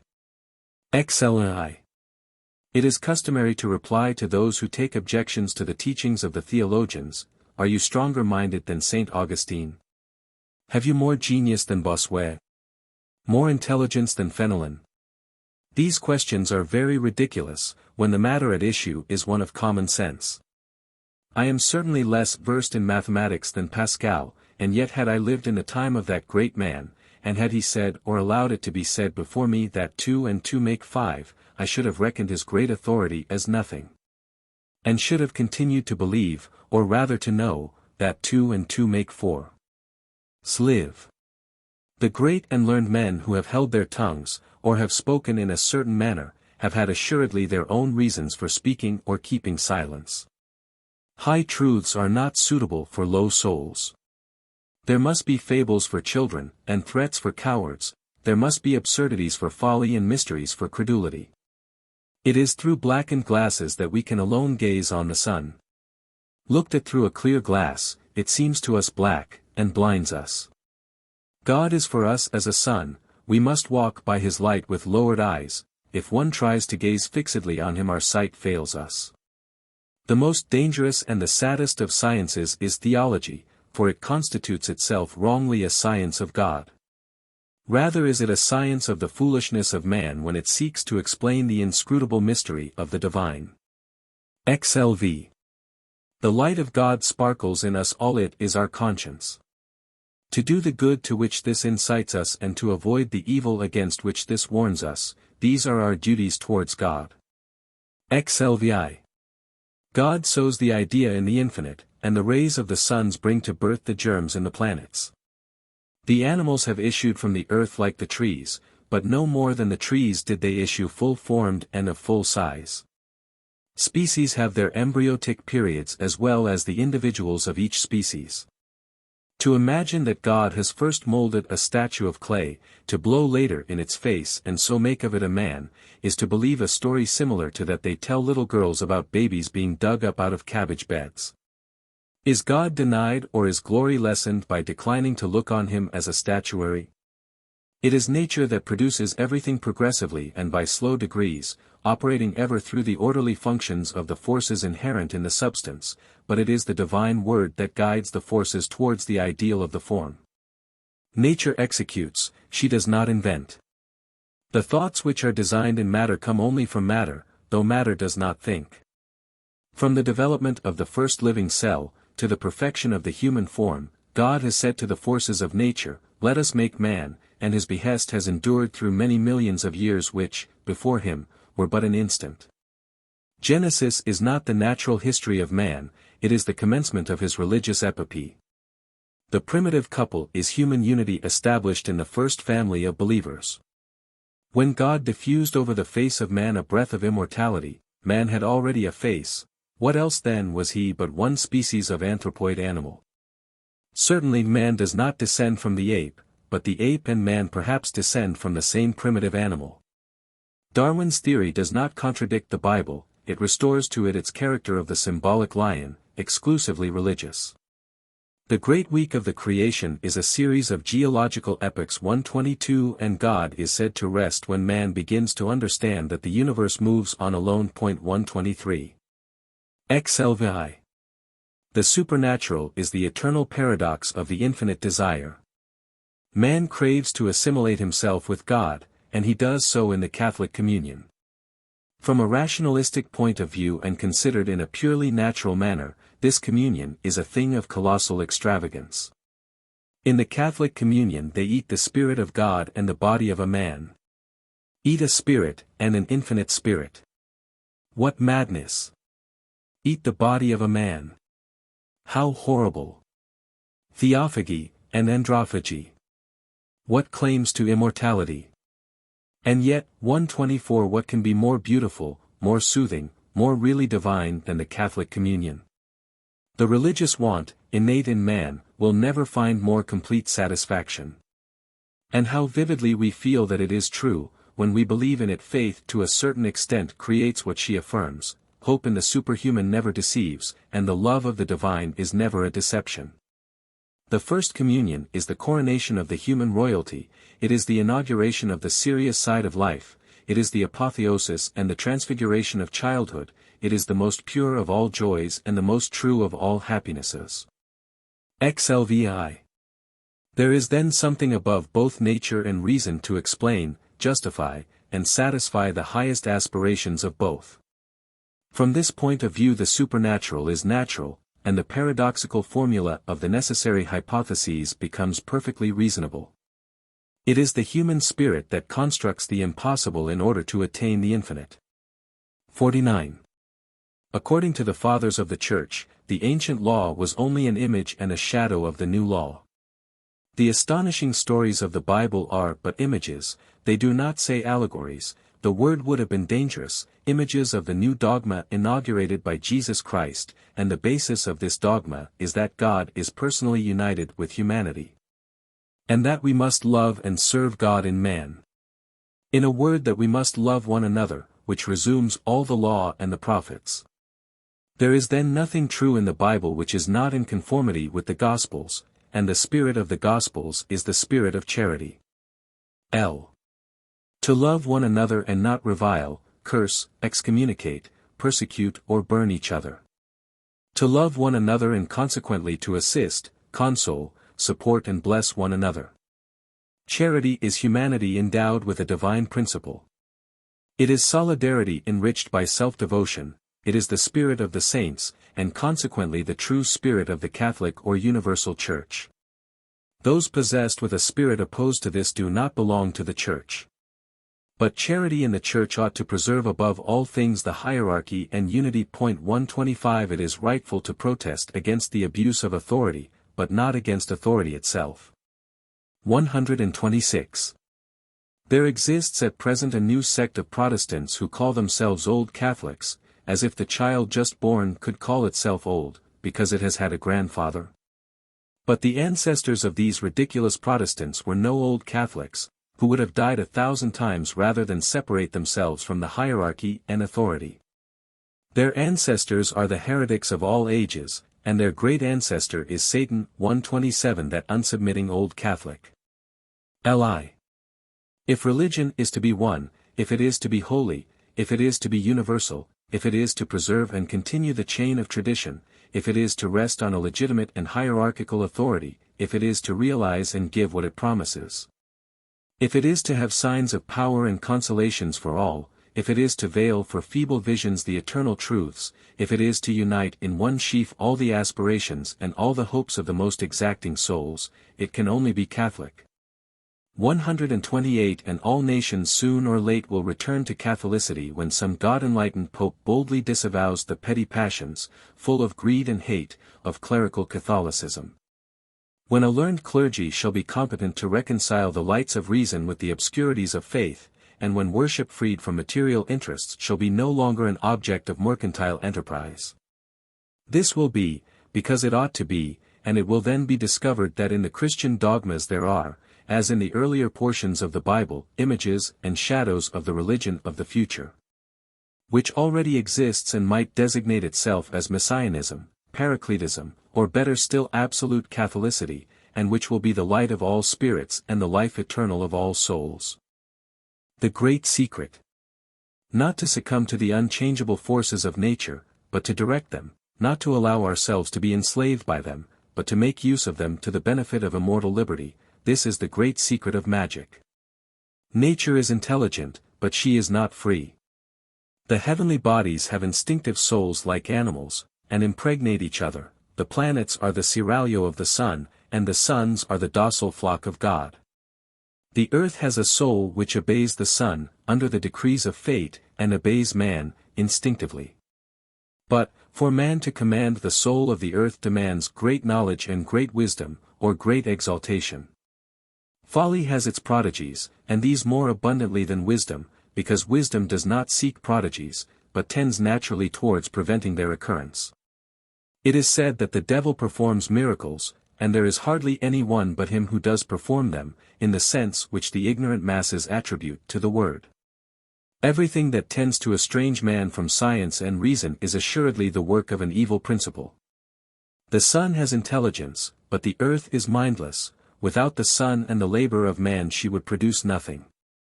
The sun is her impregnator and man her accoucheur, and reluctantly and with a bad grace does she yield to the caresses of her spouse and the attendance of her physician. Animals, ill-organized ferocious beasts, noxious insects, parasitical and poisonous plants, abortions, monsters and plagues, are the fruits of her clumsiness. She resists as much as she can, and her resistance is not a crime. She is but the creature of law, and serves as a counterpoise to the activity of the sun. According to the hieratic tradition, man, the only son of God, ought to command the earth, but man, having infringed the law of God, has ceased to be free, and slaves are equals before slavery. The soul of the earth is hostile to man, because she feels that he has no longer the right to command her. She resists him and deceives him. It is she who produces dreams, nightmares, visions and hallucinations, favored in this by fanaticism, drunkenness, debauchery and all nervous disorders. Madmen, hysterical women, cataleptics and somnambulists are all under her direct influence. They call her also the astral light, and it is she who produces all the phantasmagoria of spiritualism. We admit that the name astral light does not perfectly apply to the soul of the earth. This instinctive power of our planet manifests itself by negative electricity and magnetism. Positive electricity, heat and light come from the influence of the sun. The soul of the earth radiates out specially during the night. The light restrains and repels its effluvia. It is at midnight, especially in the middle of the long nights of winter, that phantoms love to appear. A man is not a saint because he has visions, but one may have visions and yet be a saint, and even amongst the saints visions always involve something ridiculous or hideous. St. Teresa was tormented by blood, and believed she saw living walls, which were choking, and a cherub armed with an arrow to lance them. Marie Alacoque saw Jesus Christ open his chest and exhibit his heart palpitating and bleeding.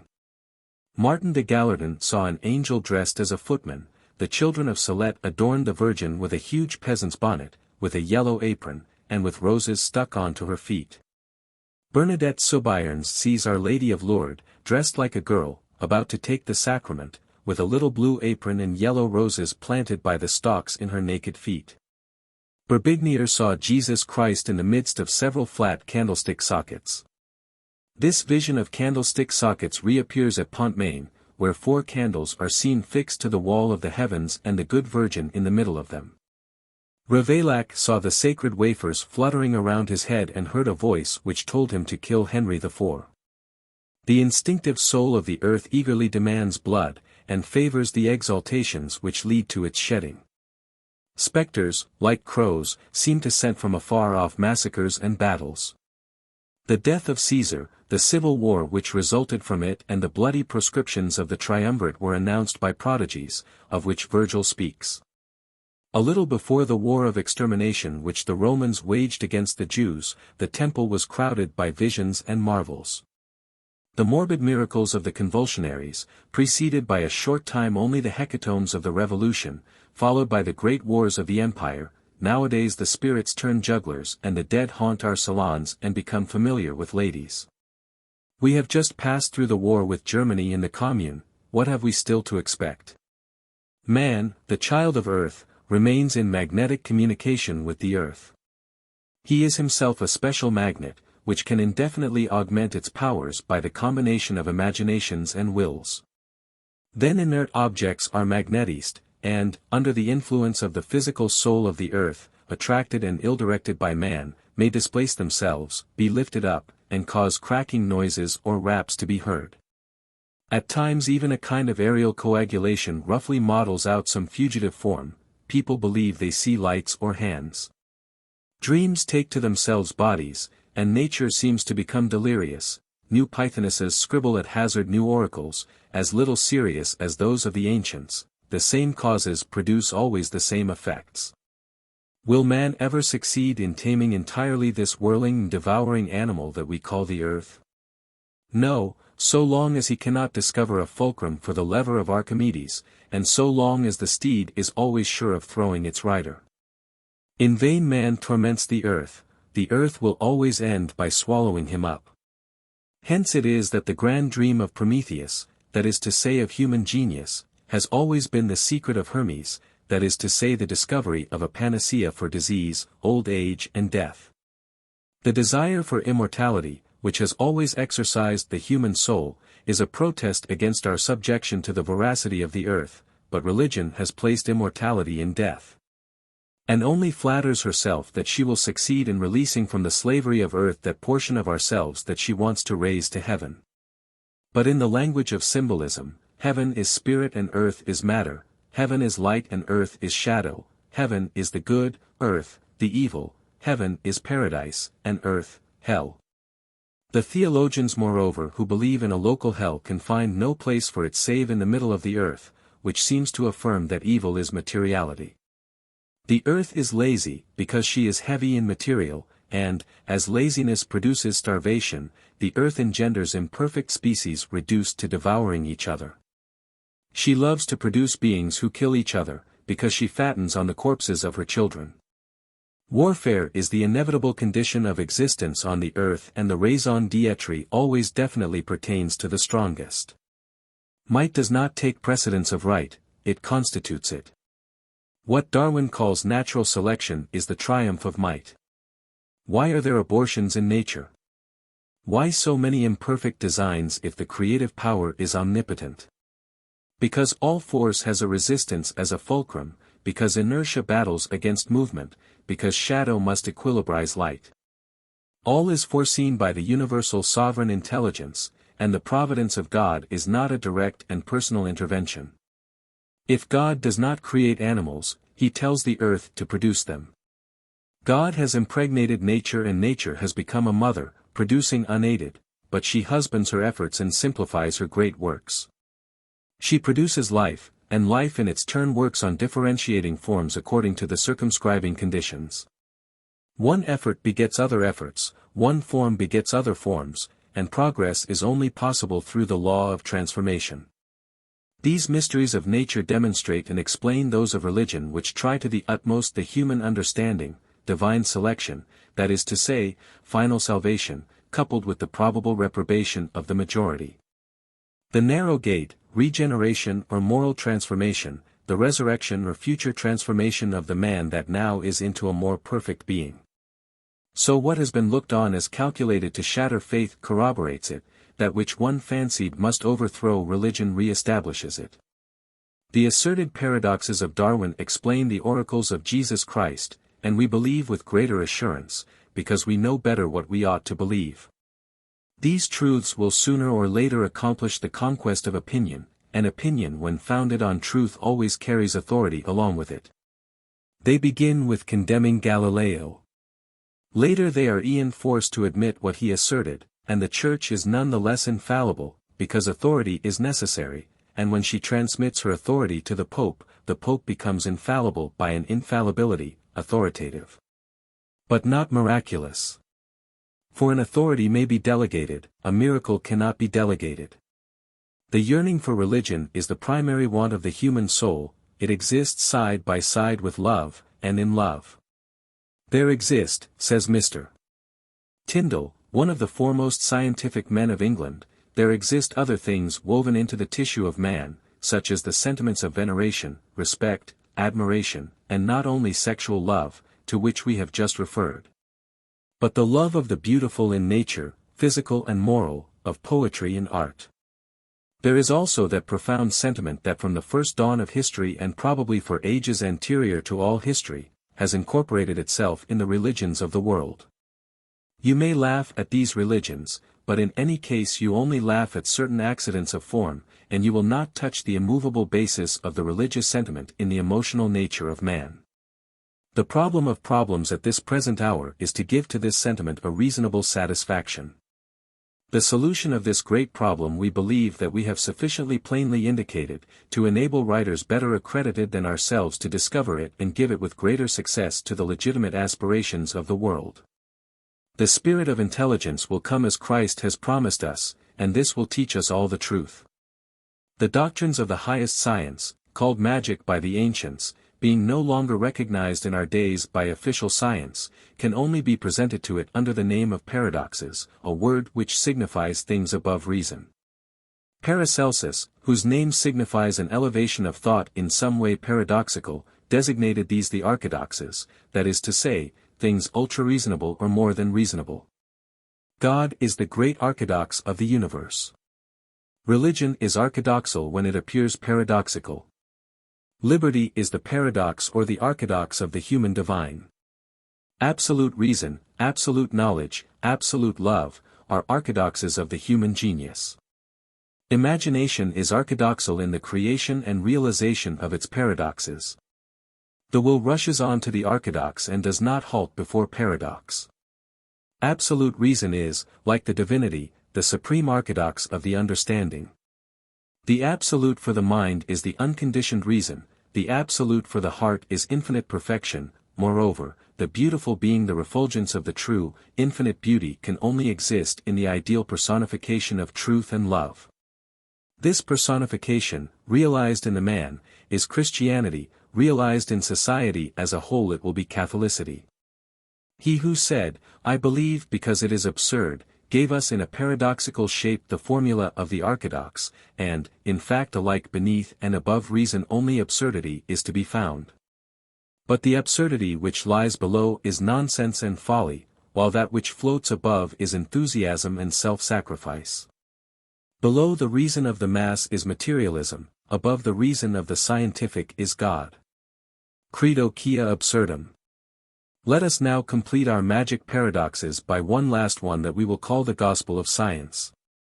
Gospel of Science. What an absurdity! As if science could have a gospel, a Bible, a Quran, a Zenavesta or Vedas.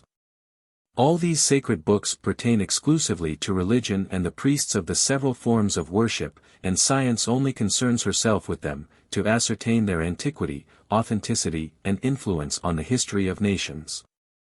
There is no true gospel but that of Jesus Christ, but it is true that there do exist apocryphal gospels. To write in the present day an apocryphal gospel would be an anachronism. To seek to give any other dogmatic gospel but that of Jesus Christ would be a folly and an impiety. We employ, therefore, the word gospel as a paradoxical expression, in accordance with the title of this work which is Magical Paradoxes. The word gospel signifies happy news, and it would be indeed happy news for the world to learn that science and religion had been definitively harmonized. But everything comes in its due season, and the world is not saved because an eccentric book has been written. Occult sciences are necessarily eccentric, for so soon as they cease to be eccentric, they cease to be occult. A seed is placed within the earth, no one sees it but he who sows it, and when the earth has closed upon it, no one again sees it. Men pass close to where it is hidden, they even walk above it and for long it ferments and germinates in silence. Then a tiny shoot pierces the earth, the shoot divides into two leaves, and between these two leaves a bud appears. Thus it remains for long without anyone noticing it. One day it is found that the shoot has become a sapling, then the sapling grows larger and becomes, slowly, a tree. Then ofttimes he who sowed it is himself enveloped in the earth. He will never gather his fruits from his tree, nor sit beneath its shade. His body fattens the earth and may cause other trees to germinate, his thought grows in the heavens and will make other thoughts blossom. For nothing dies. All is transformed, that which no longer is, shall be again, but that which was small shall be great, and that which was ill shall be better. This is our faith and hope, amen, and so be it.